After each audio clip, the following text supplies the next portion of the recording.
যেহেতু আমি Islamic minded আর আমাদের নবীজির সুন্নত ছিল জীবিকা নির্বাহের ক্ষেত্রে সর্বপ্রথম চেষ্টা করা সাবালক হওয়ার পরে ব্যবসাটা, সেক্ষেত্রে আমার কাছে এই পেশা ভালো লাগে চাকরির তুলনায় ব্যবসা। আপনার যতটুকু মেধা আপনি যদি ততটুকু ঢালেন এবং যদি আল্লাহ পাক চায় সেখান থেকে আপনার যেমন আয় বাড়ে, পাশাপাশি আপনার অভিজ্ঞতা অনেক বেশি বাড়ে। আমার প্রথম মোবাইল ফোন ধরার সৌভাগ্য হয় 1995-96-তেই। প্রতিবেশী কেউ যদি মোবাইল ফোন কিনতো, আমি শিশু বাচ্চা হিসেবে তাদের কাছ থেকে অনেক সময় দেখার বায়না ধরতাম, পকেটে নিয়ে সেটি স্কুলে যাইতাম, যদি অ্যালাউ ছিল না গোপনে।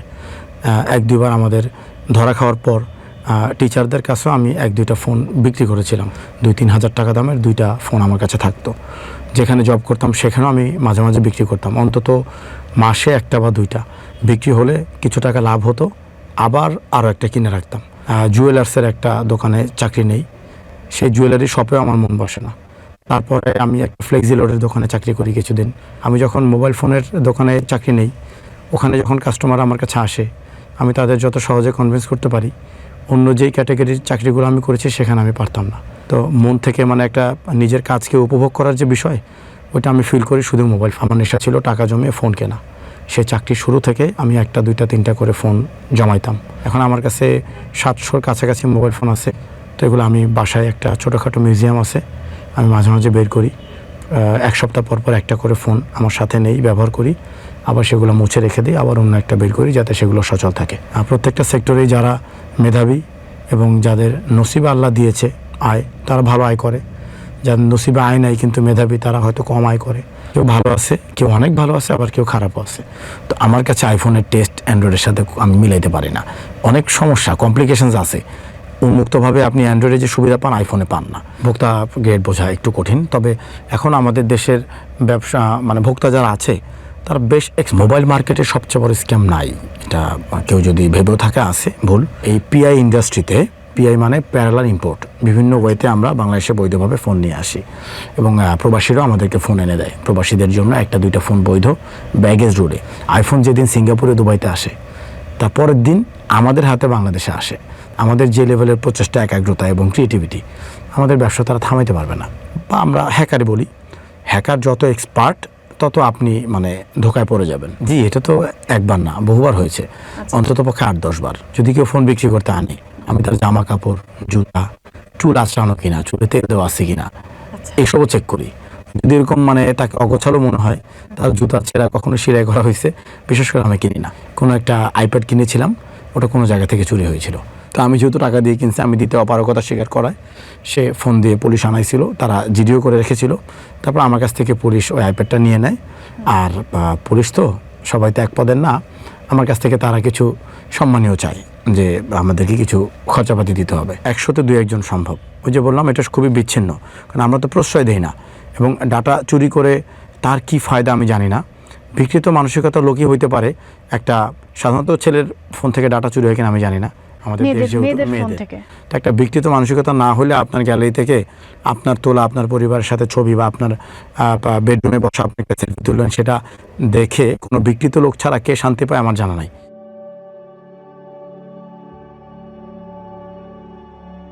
সবাইকে স্বাগতম entrepreneur news present route to rise প্রোগ্রামে, এবং আমি আপনাদের সাথে আছি সালসাবিল মাহমুদ। এবং আজকে আমাদের গেস্ট এমডি আনিসুর রহমান সোহেল ভাইয়া।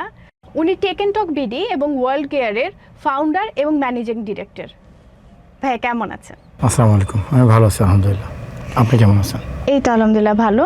তো আমাদের খুব কমন একটা কোশ্চেন সেটা হচ্ছে, বাংলাদেশের প্রেক্ষাপটে চাকরি একটা খুবই সিকিউর পেশা মনে করা হয়, তো চাকরি ছেড়ে বিজনেসে কেন, বা বিজনেসের শুরুটা কিভাবে? আমার দৃষ্টিভঙ্গি হচ্ছে, যেহেতু আমি ইসলামিক মাইন্ডেড আর আমাদের নবীজির সুন্নত ছিল জীবিকা নির্বাহের ক্ষেত্রে সর্বপ্রথম চেষ্টা করা সাবালক হওয়ার পরে ব্যবসাটা, সেক্ষেত্রে আমার কাছে এই পেশা ভালো লাগে চাকরির তুলনায় ব্যবসা। আর তারপর বিষয় হচ্ছে, আমিও চাকরি থেকে ব্যবসায় এসেছি। হঠাৎ করে কেউ তো আর ছোটোবেলা থেকেই ব্যবসা করে না, যদি পরিবার থেকে পারিবারিক সূত্রে কোনো ব্যবসায় স্থায়ী অংশীদারিত্ব না পায়। তো সেক্ষেত্রে বাংলাদেশে যারা চাকরি করে তাদের অনেকেই হয়তো বা ব্যবসা করার সুযোগ খুঁজতেছে, আল্লাহ যদি করে দেয় তারাও করবে। তো ব্যবসার উদ্দেশ্যই হচ্ছে আপনার আয়ের একটা স্বাধীনতা ব্যবসার উদ্দেশ্য এটাও আছে যে আপনার মেধার বিকাশ এখানেই ঘটে। চাকরিতে তো আপনি আপনার নির্দিষ্ট একটা গণ্ডির ভেতরে কাজ করেন, এর থেকে বেশি দিলেও যে আপনি খুব বেশি একটা আয় এবং খুব বেশি স্বাধীনতা পান এমন হয় না। তো সেক্ষেত্রে ব্যবসা এমন একটা জায়গা, আপনার যতটুকু মেধা আপনি যদি ততটুকু ঢালেন এবং যদি আল্লাহ পাক চায়, সেখান থেকে আপনার যেমন আয় বাড়ে, পাশাপাশি আপনার অভিজ্ঞতা অনেক বেশি বাড়ে। আচ্ছা, তো মানে ব্যবসার শুরুটা কেমন ছিল?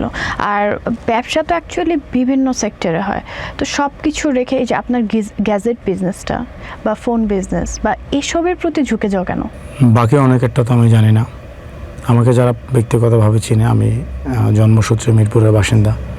তো আমার পথ চলা একেবারে শৈশব থেকে। যখন বাংলাদেশে প্রথম মোবাইল ফোন আসে, সেটা আমার ধারণা 1995-96 সালে বা তার কিছুদিন আগে।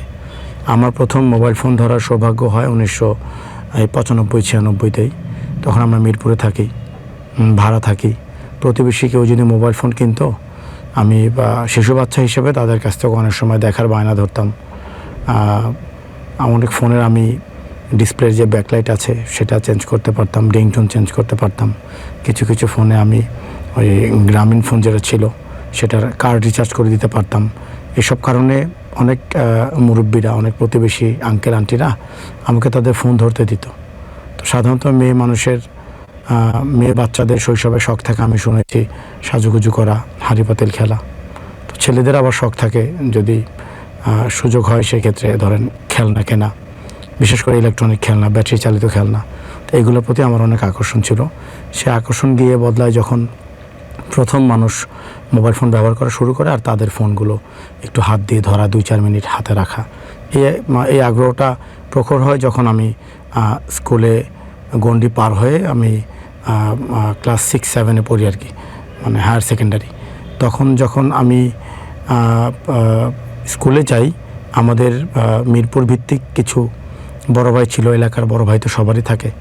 তারা ওই সময় থেকে, যখন আমি ক্লাস 6-7-এ পড়ি, তখন বাংলাদেশে কালার ডিসপ্লের ফোন, কিছু কিছু ফোনে মেমোরি কার্ড, কিছু কিছু ফোনে ক্যামেরা, বিশেষ করে নকিয়া, সনি এরিকসন, এইসবের প্রচলন বাংলাদেশে হয়। তারা যারা ওই ফোন ব্যবহার করতো, মাঝে মাঝেই ব্যবহার করে আবার বিক্রি করে দিত, এইরকম কিছু বড় ভাইয়ের সান্নিধ্যে আমি থাকতাম। আমি এমন হয়েছে মাঠে খেলাধুলা না করে বা অন্য কোনো কাজকর্মে, অন্য বাচ্চারা যে কাজে সময় দেয় সেগুলোতে আগ্রহ প্রকাশ না করে আমি বড় ভাইদের কাছে হাঁটতাম, ঘুরতাম, ওই তাদের কাছ থেকে ফোন ধরা, দেখা, ফোনের ফাংশনগুলো বোঝার জন্য। এভাবে আমাকে স্কুল লাইফেই সুযোগ হয় আমার তাদের কাছ থেকে ফোন নেওয়া, পকেটে রাখা। পকেটে নিয়ে সেটা স্কুলে যেতাম, যদি অ্যালাউ ছিল না গোপনে। 1-2 বার আমাদের ধরা খাওয়ার পর টিচারদের কাছেও আমি 1-2টা ফোন বিক্রি করেছিলাম। মানে ফোন নিয়ে ধরা খাওয়ার পরে আপনি ফোন বিক্রি করেছিলেন? ধরা তো অনেক লম্বা ইতিহাস, আমার সব জানাও নাই। বিষয়টা এরকম ছিল হয়তো বা যে কেন এনেছো, বাসায় বিচার দেয়া। তারপর আবার সব টিচারের মেন্টালিটি তো একরকম না। 2-1 জন তো থাকে একটু ব্রড মাইন্ডেড, যারা স্টুডেন্টের সাথে অনেক ফ্রি থাকে। তারা 2-1 জন আগ্রহ প্রকাশ করতো যে কেউ কি ফোন বিক্রি করবে। তখন আমি আগ্রহ নিয়ে বড় ভাইদেরকে জানাতাম। তো আমি 2-1 বার তাদের ফোন বিক্রি করিয়ে দিয়েছি। এইভাবে করে যখন আমার এসএসসি রেজাল্ট আসে, আমি এসএসসির লেখাপড়া করি নাই। আমি সেই সময় আমাদের মিরপুরে 1 নম্বরে বাগদাদ শপিং কমপ্লেক্স নামে একটা মার্কেট ছিল। ওই মার্কেটটা মাত্র উদ্বোধন হয়, একটা পুরো ফ্লোরে মোবাইলের দোকান ছিল 30-40টা। ওইদিকে আমি বেশ সময় দিতাম, ক্লাস 8, ক্লাস 9 এই সময়গুলোতেই। তো আমি এসএসসি কমপ্লিট করার পর তাদের সাথে যেহেতু ভালো পরিচয় ছিল, আমি প্রথম চাকরি নেই একটা রেডিমেড গার্মেন্টসে। মিরপুর 2 নম্বর সংলগ্ন স্টেডিয়ামের আশেপাশে অনেক জামা কাপড়ের শোরুম আছে, অনেকেই জানে এটা। এখন আরও বেড়েছে, তখন 20-50টা ছিল। কারো রেফারেন্সে ওখানে আমি চাকরি করি, কিন্তু ওই চাকরির পাশাপাশি আমি এই মার্কেটে এই বড় ভাইদের সাথে যোগাযোগ রাখতাম। মাঝে মাঝে এখান থেকে তাদের কাছ থেকে 1-2টা ফোন, বেতন থেকে টাকা সেভ করে আমি একাধিক ফোন ব্যবহার করতাম। 2-3 হাজার টাকা দামের 2টা ফোন আমার কাছে থাকতো। যেখানে জব করতাম সেখানেও আমি মাঝে মাঝে বিক্রি করতাম, অন্তত মাসে 1টা বা 2টা বিক্রি হলে কিছু টাকা লাভ হতো, আবার আরও একটা কিনে রাখতাম। তো এমনও হয়েছে আমার চাকরির 2-4 মাসের ভেতরে আমার কাছে 2-3টা ফোন থাকতো আর কি, সেই সময়ের যেগুলো পপুলার ফোন ছিল। তারপরে সেই জব করা অবস্থায় আমার মন আমি বসাতে পারতাম না। আমি সেখান থেকে আগে বা পরে জুয়েলার্সের একটা দোকানে চাকরি নেই। সেই জুয়েলারি শপেও আমার মন বসে না। তারপরে আমি একটা ফ্লেক্সি লোডের দোকানে চাকরি করি কিছুদিন। তো সব কিছু ছেড়ে ফাইনালি যখন আমি এই বাগদাদ শপিং কমপ্লেক্সে বড় ভাইটা হাতছানি দিয়েছিল যে তুমি এখানে জব করতে পারো, যেহেতু তোমার এটা নিয়ে আগ্রহ ভালো। আমি যখন মোবাইল ফোনের দোকানে চাকরি নেই, ওখানে যখন কাস্টমার আমার কাছে আসে, আমি তাদের যত সহজে কনভিন্স করতে পারি, অন্য যেই ক্যাটাগরির চাকরিগুলো আমি করেছি সেখানে আমি পারতাম না।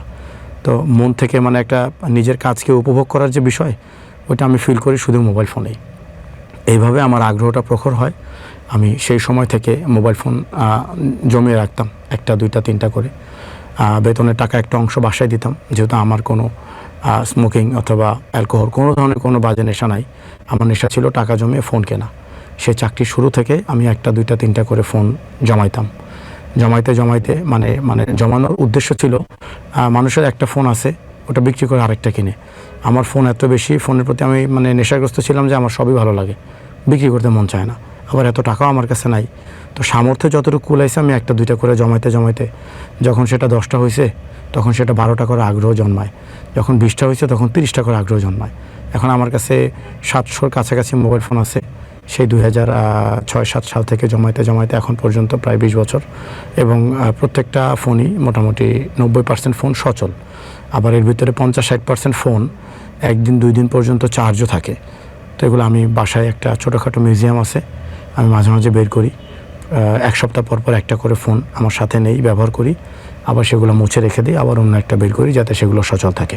এভাবে আমার ব্যবসার শুরু। মানে হচ্ছে বাগদাদ শপিং কমপ্লেক্স থেকে আনুমানিক 1 থেকে 1.5 বছর আমি চাকরি করি।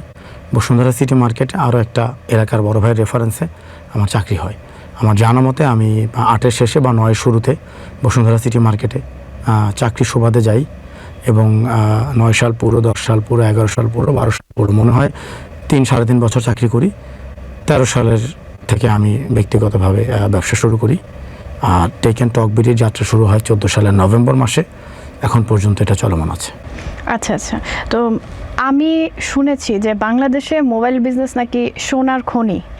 এটা কি আসলেই তাই নাকি চিত্রটা ভিন্ন? এটা তো নদীর এপার ওপারের গল্প। আমারও মনে হয় যারা এই যে মানে আপনারা যে বিজনেসটা করেন নিউজ সংক্রান্ত বা মিডিয়া কোম্পানি, এখানে মনে হয় অনেক টাকা। এমন কিছু না, প্রত্যেকটা সেক্টরেই যারা মেধাবী এবং যাদের নসিবে আল্লাহ দিয়েছে আয়, তারা ভালো আয় করে। যাদের নসিবে আয় নাই কিন্তু মেধাবী, তারা হয়তো কম আয় করে। আবার যারা মেধাবী না, নসিবও নাই, তাদের ইনকাম অনেক কম। তো দিন আনে দিন খাওয়া টাইপ ব্যবসা আমাদের সেক্টরেও অনেক ব্যবসায়ী আছে, বেশ ভালো নাই। আমাদের ব্যবসার সেক্টরেও সারা বাংলাদেশ সার্ভে করলে আপনি দেখতে পাবেন অন্তত 2 মাস 3 মাস অন্তর কোনো না কোনো ব্যবসায়ী তার এই ব্যবসা বন্ধ করে দিয়ে নতুন কোনো ব্যবসায় অথবা দেশের বাইরে চলে যাচ্ছে। তো যদি স্বর্ণের খনি হইতো তারা তো আর ছেড়ে দিত না। কেউ ভালো আছে, কেউ অনেক ভালো আছে, আবার কেউ খারাপও আছে।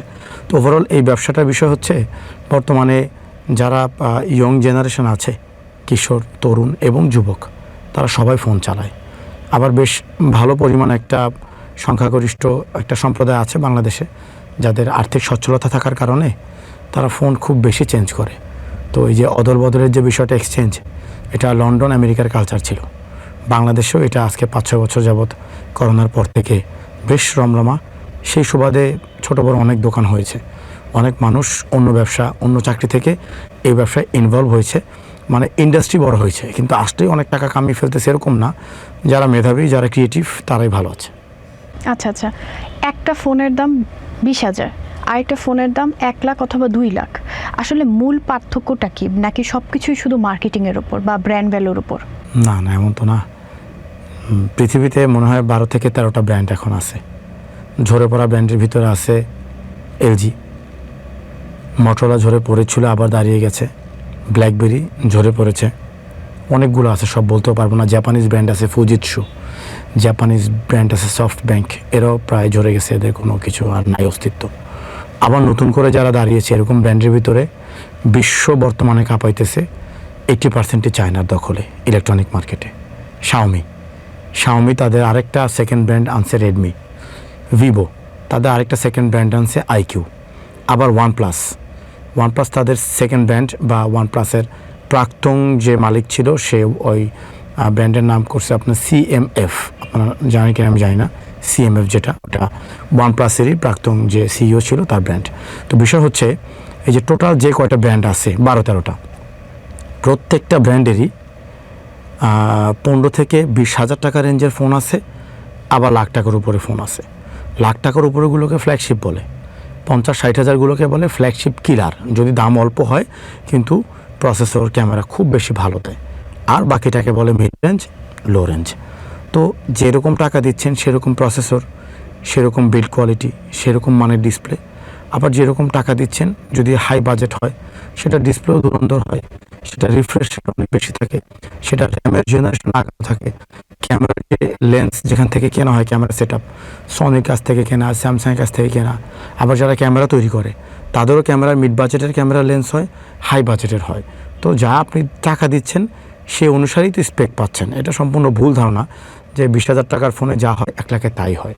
এটা একটা মানে প্রবাদ, বাস্তবে তো এরকম না। 20,000 টাকার ফোনে 20,000-এর মতোই মজা পাবেন, 20,000-এর মতোই আপনি পারফরমেন্স পাবেন। আবার 1,20,000 টাকার ফোনে আপনি সর্বোচ্চ পারফরমেন্স পাবেন। আচ্ছা আচ্ছা, মোবাইল যারা ইউজ করে দুটা দল আছে, একটা হচ্ছে অ্যান্ড্রয়েড আর একটা আইফোন। তো অ্যান্ড্রয়েড ভার্সেস আইফোন, তো আপনি যেহেতু এই বিষয়ে আছেন, তো আপনি কোনটাকে সাপোর্ট করেন, অ্যান্ড্রয়েড নাকি আইফোন? অ্যান্ড্রয়েড আর আইফোনের আগেও দুনিয়া কাঁপাইছে ব্ল্যাকবেরি। ব্ল্যাকবেরির মার্কেটিং ছিল সারা বিশ্বে, তাদের একটাই টার্গেট ছিল এক্সিকিউটিভ লেভেলের কাস্টমারদেরকে তাদের হাতে রাখা। ব্ল্যাকবেরি দাবি করতো তাদের যে ব্ল্যাকবেরি ওএস ছিল এটা কোনোভাবেই হ্যাক করা সম্ভব না। তো এইরকমই ব্ল্যাকবেরি ঝরে যাওয়ার পর, মানে ঝরার দ্বার প্রান্তে আসার পর অ্যাপেল তাদের ফোন লঞ্চ করে। অ্যাপেলের যে iOS, এটা দিয়ে তারা এর প্রথম শুরু করে আইপড নামে একটা জিনিস ছিল, আইপড গান শোনার জন্য। এটা দিয়ে অ্যাপেলের শুরু। আইপডের অনেকগুলো জেনারেশন ছিল। লাস্ট জেনারেশন যেটা তারা আর কন্টিনিউ করে না, ওটা আইফোন আসার আগ পর্যন্ত, ওটার নাম ছিল আইপড টাচ। তো আইপড টাচ একদম আইফোনের আদলেই দেখতে, প্রথম আইফোন যেটা ছিল 2007 সালে। তো আইফোন যখন বাজারে আসলো তখন তারা এমন ভিন্ন টেস্ট দিল তাদের অপারেটিং সিস্টেমে, তাদের টাচের স্মুথনেসে এবং তাদের কিবোর্ডে মিস টাইপ হয় না। আপনি যদি অ্যান্ড্রয়েড ব্যবহার করে থাকেন, অ্যান্ড্রয়েডে আমি আপনাকে একটা প্যারাগ্রাফ দিব, আপনি লিখবেন স্টপ ওয়াচ চালু করে, ওটা আপনি আইফোনে কিবোর্ডে লিখবেন, দেখবেন যে অন্তত পক্ষে 10 সেকেন্ড আগায় গেছেন। এত অ্যাকিউরেট হয়। তো আমার আইফোনে আসে এই কারণে, আমি বাইক চালাই, মাঝে মাঝে ফোন আসে। আমার বদভ্যাস ছিল আর কি, বাইকে থাকা অবস্থায় ফোনে কথা বলা হেলমেটে লাগিয়ে। তো আমার জন্য অ্যান্ড্রয়েডে এই যে টাইপিং করা মেজাজ খারাপ হয়ে যেত, এ টিপ দিলে বি যাইতো। আমি একরকম মানে টেস্ট করতে আইফোনে শিফট হই। আমার প্রথম মডেল ছিল আইফোন 4, আইফোনের 3-4 জেনারেশন পরে আর আমি সরতে পারি নাই। ওই যে 4-এ ঢুকছি এখন পর্যন্ত আমি আইফোনই ব্যবহার করি। তো আমার কাছে আইফোনের টেস্ট অ্যান্ড্রয়েডের সাথে আমি মিলাইতে পারি না, অনেক সমস্যা, কমপ্লিকেশনস আছে। উন্মুক্তভাবে আপনি অ্যান্ড্রয়েডে যে সুবিধা পান আইফোনে পান না। কিন্তু আইফোনে শিফট হয়ে নিজেকে যদি অভ্যাস করাতে পারেন আপনি আর পরিবর্তন করতে পারবেন না। তো বাংলাদেশে আইফোন নিয়ে যাদের বিরূপ প্রতিক্রিয়া আছে তাদেরও দুইটা ভাগ। একটা ভাগ তাদের কঠিন লাগে, আরেকটা ভাগ ভালো মানের আইফোন পাচ্ছে না। তারা যেগুলো দেখতে বাইরে থেকে একটু লো গ্রেডের ফোন আসে সেগুলো ব্যবহার করে, তো গরম হয়ে যায়, নেটওয়ার্ক স্ট্রং না, অথবা ওই যে ডিসপ্লের যে কোয়ালিটি সেটা একটু দুর্বল, এই টাইপ সমস্যার জন্য ব্যাটারি হেলথ কমে যায়। লো গ্রেডের ফোনগুলো চালায় বলে তাদের মনে একটা সংশয়। যদি অথেন্টিক আইফোন কেউ চালায় এবং অল্প টাকায় বেশি না চায়, যেমন অনেকে 40,000 টাকায় মনে করেন যে আইফোন চেয়ে বসে একটা লেটেস্ট মডেলের, তো সম্ভব না। 40-50 আইফোন চালাইতে গেলে হবে না। আপনি যদি অথেন্টিক আইফোন চান, ব্র্যান্ড নিউ আইফোন 13 কিনেন, আমার মনে হয় বর্তমানে 60,000 টাকার আশেপাশে দাম।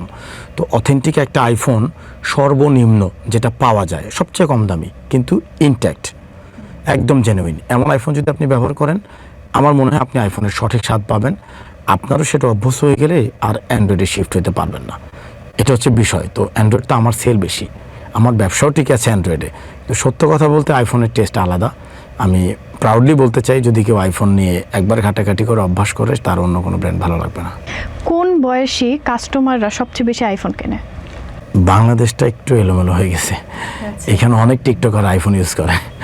তো বয়স আমি দেখি না, অনেক কিশোর মেয়ে ছেলেদেরকে দেখছি কিনতে, বাবা মাও দেয়। আবার যারা কন্টেন্ট ক্রিয়েট করে টাকা ধার করে হলেও কিনে, তারপরে হয়তোবা সেই কন্টেন্টের মাধ্যমে তারা কোনো একটা ইনকাম করে, যেহেতু অনলাইন প্ল্যাটফর্মে ইনকামের অনেকগুলো সোর্স এখন তৈরি হয়ে গেছে। কিন্তু বয়স এটা বলা যায় না। আমাদের অনেক কিশোর কাস্টমার আছে, ফ্যামিলি কিনে দেয়। আর তরুণ যারা আছে তারা তো ছোটোখাটো ব্যবসা করে অথবা জব করে, ফোন কিনে। ফোন এটা এখন একটা মৌলিক জিনিস হয়ে গেছে, সবার হাতে আছে। আচ্ছা আচ্ছা, রিফাবলিশড ফোনটা আসলে কি? আচ্ছা, রিফারবিশ ফোন হচ্ছে যে ফোনগুলো ইউরোপ আমেরিকার থেকে ভেঙে যায়, তারপরে কোনো না কোনো পার্টসের সমস্যা থাকে, পানিতে পুরো কখনো নষ্ট হয়ে গেছে, এগুলো একবারে লো গ্রেডের। এগুলো সাধারণত আমরা আনি না। আমাদের সংগঠন আছে মোবাইল বিজনেস কমিটি বাংলাদেশ, সেটার কেন্দ্রীয় শাখার আমি একজন প্রতিনিধি সারা ব্যবসায়ীদের বাংলাদেশে, সেন্ট্রাল নেতা। তো আমরা সবাইকেই এটা সচেতন করে রাখি এবং আমরা আইনের আওতায় নিয়ে আসি কোনো ব্যবসায়ী যেন ওইরকম গার্বেজ আনতে না পারে, ইলেকট্রনিক গার্বেজ, এটা আমরা কখনোই প্রশ্রয় দেই না। আর তারপরে বিষয় হচ্ছে রিফারবিশড আপনার যদি প্রোডাক্ট ভালো কোয়ালিটির হয়, তা হচ্ছে উন্নত দেশগুলোতে নির্দিষ্ট একটা মডেল তারা একটা অফিসে একসাথে 500-1000 মানুষকে দিয়ে দেয়। অনেক বড় বড় দেশ আছে যেটা আমাদের ধারণার বাইরে। লেটেস্ট মডেল আসছে, 500 জন স্টাফ, তারা যেই ক্যাটাগরির তাদেরকে সেই ক্যাটাগরি একটা আইফোন দিয়ে দেয়, সেটা 70 থেকে 1 লাখ টাকা রেঞ্জের হতে পারে। পরবর্তী বছরে পরবর্তী সংস্কার আসলে তাদের কাছ থেকে এগুলো আবার রিটার্ন নিয়ে নতুন করে আরেক লট দিয়ে দেয়। তখন এগুলো কোনো না কোনো বায়ার কিনে নেয়, অকশন বলা যায়। অকশনে কিনে সেই 1000 ফোনের ভিতরে 200 ফোন ব্যবহারকারী বেশি অযত্ন করছে, আবার 200 খুব যত্ন করছে। তো 200-400 বাদ হয়ে গেল, মাঝখানে থাকে 600, সেগুলো অ্যাভারেজ। তো এরকম ক্যাটাগরি করে ছোট ছোট দেশগুলো কিনে নিয়ে এসে বিক্রি করে। তো আমরা ব্যবসায়ীরা যেহেতু চায়না থেকে আর আপাতত দুবাই থেকে কিনি, সেসব মার্কেটে যায়, তারা সেগুলোকে আবার রিনোভেট করে, যে সমস্যাগুলো থাকে ত্রুটিগুলো এগুলো ঠিকঠাক করে ফেলে, করে তারা এটা গ্রেড আবার স্পষ্ট করে দেয় ব্যবসায়ীদের উদ্দেশ্যে, grade A, grade B, grade C, যেরকম গ্রেড সেরকম দাম। তো ব্যবসায়ী এনে বিক্রি করে। এখন 2-4 জন এরকম অসাধু পেয়ে যাবেন সি গ্রেডকে এ গ্রেডের দাম চায়, যেহেতু গ্রেড আপনি কখনো হাতে মাপতে পারবেন না, ওজন দিয়ে মাপতে পারবেন। একজন ভোক্তা কিভাবে গ্রেডটা বুঝবে? ভোক্তা গ্রেড বোঝা একটু কঠিন, তবে এখন আমাদের দেশের ব্যবসা মানে ভোক্তা যারা আছে তারা বেশ এক্সপার্ট, আমি তো এটা ফিল করতে পারি। তারা অনেক টেকনিক ইন্টারনেট ঘেটেও নিজেরা বোঝার চেষ্টা করে। তো ভোক্তারা মোটামুটি এখন বুঝে কোনো ফোন খোলা হয়েছে কিনা, রিপেয়ার হয়েছে কিনা। তো এই ভোক্তা যদি আমরা 100 জন সার্ভে করি, 50 জন বোঝে, এখনও 50 জন বোঝে না। তো সেই ক্ষেত্রে আমরা ব্যবসায়ীরা আমাদের নীতি ঠিক রেখে আমাদের এই সংগঠনের প্যানেলে, মানে সংগঠনের সাইনবোর্ডের আন্ডারে সব রকম সমাধান করে দিয়ে যদি আমাদের কাছে কোনো কমপ্লেন আসে, তো ভোক্তাও কিছুটা বোঝে, আবার দোকানদাররাও কিছুটা অনেক সময় 2-4 জন একসাথে অনৈতিক কাজ করে ফেলে, কোনো সমস্যা ফোন বিক্রি করে ফেলে, গোপন করে। আবার কখনও দোকানদারও 100-200 ফোন কিনে আনলে 2-1টা প্রবলেম ফেস করে, তখন সেগুলো নিজেরাও বুঝতে পারে না, বিক্রি করার পর জানতে পারে। আমাদের পর্যন্ত ক্লেম আসলে আমরা সমাধান করে দিই। আবার দোকানদারদেরকেও আমরা মানে সবসময় সাবধান রাখি যেন আমাদের পর্যন্ত বিচার আসার প্রয়োজনই না হয়, নিজের নৈতিক দায়িত্ব থেকে, নিজের ইমানি দায়িত্ব থেকে চেঞ্জ করে দেয়। এটা যা বললাম, এটা সেকেন্ড হ্যান্ড ফোনের মার্কেট। নতুন ফোনের ক্ষেত্রে তেমন কোনো স্ক্যাম নাই। আমার প্রতিষ্ঠানের বয়স 12 বছর, আমার নামে কোনো কমপ্লেন কেউ দিতে পারবে না যে আমি প্রোডাক্টে ঠকাইছি। আর আমি একটি স্ট্যান্ডার্ড প্রাইসে বিক্রি করি। কোথাও না কোথাও বিচ্ছিন্ন কমপ্লেন আছে যে আমার প্রতিষ্ঠানের প্রাইস কিছুটা বেশি, কিন্তু জিনিস যেটা ভালো দাম সেটার বেশি, এরকম একটা ঢেউটেনের অ্যাড ছিল আবুল খায়ের গ্রুপের। তো আমি সেটা মানি, আমার কোনো কমপ্লেন নাই, আমি ভালোভাবে ব্যবসা করতেছি।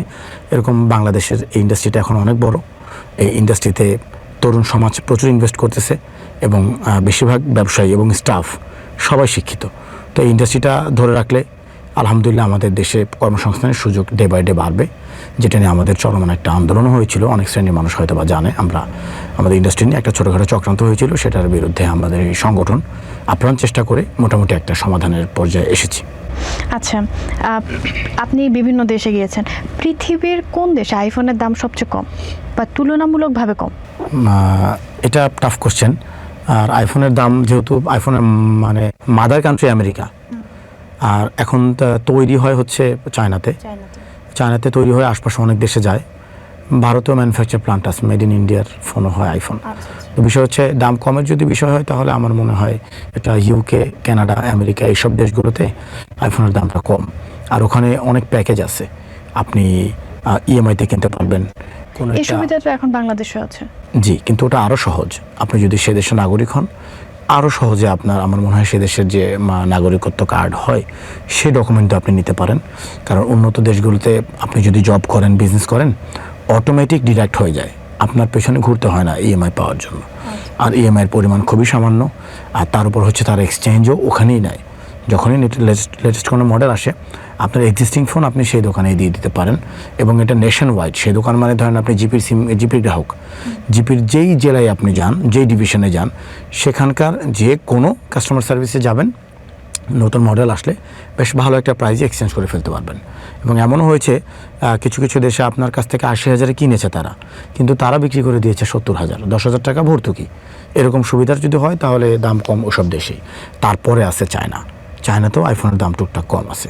আর আমরা বাংলাদেশ ভিত্তিক যারা ব্যবসা করি, আমরা এখন আশপাশে অনেক দেশ থেকে ফোন ইম্পোর্ট করি। ইন্ডিয়া প্রধান, দুবাই, দ্বিতীয়তে থাকবে চায়না, পাশাপাশি হচ্ছে আপনার এই ইন্ডিয়া।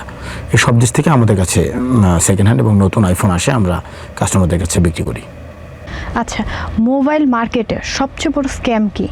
মোবাইল মার্কেটে সবচেয়ে বড় স্ক্যাম নাই, এটা কেউ যদি ভেবেও থাকে আছে ভুল। শুধুমাত্র রিফারবিশড ফোন নির্দিষ্ট গুটি কয়েক ব্যবসায়ীরা একটু লো গ্রেডের ফোন বিক্রি করে। আর কখনো কখনো এমন হয় ফোনটা রিপেয়ার করা হয়েছে, তথ্যটা গোপন করে। এটা হাজারে 2-4-5 জন, এবং আমরা তাদেরকে বেশ নজরদারিতে রাখি। এরকম কোনো কাজের প্রশ্রয় আমরাই দিই না। তো আমাদের এই লাইনে স্ক্যাম নাই বললেই চলে। আর কিছু প্রোপাগান্ডা ছড়ানো হয়। একটা সিন্ডিকেট আছে যারা মোবাইল ব্যবসাটা একা নিজেরা নিয়ন্ত্রণ করতে চায়। 9টা কোম্পানি, তাকে আমরা একটা সিন্ডিকেট নাম দিয়েছি কারণ 9 কোম্পানির চিন্তাধারাই এক। তারাই কোনো মিটিং করে, একাধিক মিটিং করে সিদ্ধান্ত নিয়েছে আমাদের মতো ছোট বড় দোকানদার যারা আছে ব্যবসা করে তারা থাকবে না, শুধু তারাই ব্যবসা করবে। তারা একটা প্রোপাগান্ডা করে যে আমরা চোরের ফোন বিক্রি করি, আমরা অবৈধ ফোন বিক্রি করি, আমরা লো গ্রেডের ফোন বিক্রি করি। এগুলো সবই মিথ্যা। কারণ আপনি একটা ফোন বসুন্ধরা সিটি মার্কেটে বিক্রি করতে গিয়েছেন, আমরা আপনার ভোটার আইডি কার্ড, পাসপোর্ট, এই ডকুমেন্টগুলো নিয়ে কিনে নেই। যদি এমন হয় আপনি ফোনটা কোথাও থেকে আপনি কোনো একটা অপরাধমূলক কাজ করে বিক্রি করেছেন, ইনস্ট্যান্ট দাঁড়িয়ে তো আমরা আপনার কোনো কাস্টমারের মনে ঢুকতে পারি না। আমরা কেমনে জানবো আপনি কোন জায়গা থেকে আনছেন? আমাদের সর্বোচ্চ ক্ষমতা আপনার পাসপোর্ট আর এনআইডিটা রেখে দেওয়া। এবং বাংলাদেশে এমন কোনো উন্মুক্ত সার্ভারও নাই আপনি রাস্তায় দাঁড়িয়ে কারো এনআইডি কার্ড এবং পাসপোর্ট যে আসলেই এই তথ্য অনুসারেই সার্ভারে আছে আপনি দেখবেন, নাই তো। তো আমাদের ফেক বানিয়ে নিয়ে আসতে পারে। তো আমরা সর্বোচ্চ চেষ্টা করি মানুষ দেখে বুঝে যাচাই করে তার চালচলন দেখে কেনার। তারপরও বিচ্ছিন্ন 2-1টা ঘটনা ঘটে যায়, হতে পারে সেটা কোনো জায়গা থেকে চুরি হওয়া, হারিয়ে যাওয়া। তখন সেটা আমরা আইনশৃঙ্খলা বাহিনীর সাথে সর্বোচ্চ সমর্থন দিয়ে ইনস্ট্যান্ট সেই ফোন, সেই মামলা যদি সঠিক থাকে আমরা আইনশৃঙ্খলা বাহিনীকে বুঝিয়ে দেই, এবং যে এটা ভুলক্রমে কিনেছে এই লসটা তার ঘাড়ে আমরা দিয়ে দিই, যে ভুল দোকানদার করেছে সে দেখুক। তার মানে আমাদের এই পিআই ইন্ডাস্ট্রিতে, পিআই মানে প্যারালাল ইম্পোর্ট, বিভিন্ন ওয়েতে আমরা বাংলাদেশে বৈধভাবে ফোন নিয়ে আসি, এবং প্রবাসীরাও আমাদেরকে ফোন এনে দেয়। প্রবাসীদের জন্য 1-2টা ফোন বৈধ ব্যাগেজ রুটে। তো এই পিআই ইন্ডাস্ট্রিতে স্ক্যাম বলতে আসলে কিছুই নাই। যদি আপনি কারো কাছে শুনে থাকেন সেটা আসলে একটা নির্দিষ্ট মহল, তারা যদি কোনোভাবে কাস্টমারের মনে আমাদের নামে উদ্ভট কিছু ঘটনা, কোনো গুজব স্ট্যাবল করতে পারে, সেই স্ট্যাবলিশমেন্টের মাধ্যমে কিন্তু আমাদের ব্যবসাটা ডাউন হয়, এটাই তাদের উদ্দেশ্য। কিন্তু তারা সফল কেন হতে পারবে না? আশপাশের দেশে কোনো লেটেস্ট ফোন আসলে আমাদের মাধ্যমেই সেই ফোনগুলো বাংলাদেশে চলে আসে 7 দিনে। আইফোন যেদিন সিঙ্গাপুরে, দুবাইতে আসে, তার পরের দিন আমাদের হাতে বাংলাদেশে আসে। আমাদের যে লেভেলের প্রচেষ্টা, একাগ্রতা এবং ক্রিয়েটিভিটি, আমাদের ব্যবসা তারা থামাইতে পারবে না। সেই জন্য হয়তো বা কেউ বলতে পারে মোবাইল ইন্ডাস্ট্রি স্ক্যাম আছে। এরকম কোনো স্ক্যাম নাই। স্ক্যাম আছে ডিজিটাল জগতে। জুয়া নতুন একটা বিষয়, কিশোর তরুণদেরকে টার্গেট করে 5-10 হাজার টাকা তাদেরকে আগেই দেয়, অ্যাকাউন্ট খোলায় বিভিন্ন ওয়েবসাইটে, 5,000-10,000 টাকা তাদের কাছ থেকে ইনভেস্টমেন্ট নিয়ে 20-30-50,000, 1 লাখ টাকা পর্যন্তই দিয়ে দেয় 2-3 দিনের ভেতরে। এরপর তারা তাদের সর্বোচ্চ ক্ষমতা দিয়ে যত টাকা পারে ওই দিকে দেয়। এরকম একটি স্ক্যাম বাংলাদেশে হয়। এটার সাথে আমাদের ফোন ব্যবসায়ীদের কোনো সংযোগ নাই। তারপর আছে বিকাশ, রকেট, নগদ, এগুলো করার চেষ্টা। আপনি যেগুলো বললেন, এই যে ধরেন গ্যাম্বলিং বা জুয়া, অথবা যে বিকাশ, রকেট দিয়ে যে প্রতারণাগুলো হচ্ছে, ওগুলোর সাথে কি ফোনের ইনভলভমেন্টস থাকে? বা পৃথিবীর সব দেশে এটা হয়, উন্নত সব দেশে এরকম স্ক্যাম হয়। স্ক্যাম যে করতেছে আইটি নিয়ে যারা বিশেষজ্ঞ, বা আমরা হ্যাকারই বলি, হ্যাকার যত এক্সপার্ট তত আপনি মানে ধোকায় পড়ে যাবেন। যেমন আমার জীবনে আমি একবারও স্ক্যামের শিকার হই নাই। আমার বয়স চলতেছে 38। আপনার ব্যবসায়িক জীবনে এমন কখনো হয় নাই যে আপনার কাছে কেউ একজন একটা চোরাই ফোন বিক্রি করে দিয়ে গেছে, আপনি বুঝতে পারেননি? জি, এটা তো একবার না, বহুবার হয়েছে। অন্তত পক্ষে 8-10 বার। বিগত 10 বছরে, মানে 7-8 বছরে হয় নাই। প্রথম 2-3 বছর হয়েছে। নিজেকে আরও বিচক্ষণ করেছি। হাস্যকর শুনলেও মানে শোনায়, আমি যদি দোকানে থাকি, আমার প্রতিষ্ঠানে যদি কেউ ফোন বিক্রি করতে আনে, আমি তার জামা কাপড়, জুতা, চুল আঁচড়ানো কিনা, চুলে তেল দেওয়া আছে কিনা, এইসবও চেক করি। যদি এরকম মানে তাকে অগোছালো মনে হয়, তার জুতা ছেঁড়া কখনো সেলাই করা হয়েছে, বিশেষ করে আমি কিনি না। আমাদের পারিবারিক একটা রেওয়াজ আছে, এটা মানে আমার দাদার কাছ থেকে আমি শুনছি যে মানুষ বাছাই করতে হলে সবার আগে পুরুষের জুতা দেখে বাছাই করতে হবে। জুতা যদি পরিপাটি না হয় তার সাথে আগানো উচিত হবে না। আমার অভ্যাস হয়ে গেছে, যার জুতা ভালো না আমি তার কাছ থেকে ফোনই কিনি না, যদি ডকুমেন্ট দেয়। তারপরেও কি কোনো এরকম কোনো অদ্ভুত কোনো কাহিনী বা স্টোরি আছে যে মানে একটা ফোন নিয়ে আপনি বিপদে পড়ে গেছেন? না, এমন কোনো অদ্ভুত কাহিনী নাই। একবার এমন হয়েছিল ছোটোবেলায়, তখন আমি ব্যবসা শুরু করি নাই, চাকরির পাশাপাশি ব্যবসা করি বসুন্ধরা সিটিতেই। কোনো একটা আইপ্যাড কিনেছিলাম, ওটা কোনো জায়গা থেকে চুরি হয়েছিল।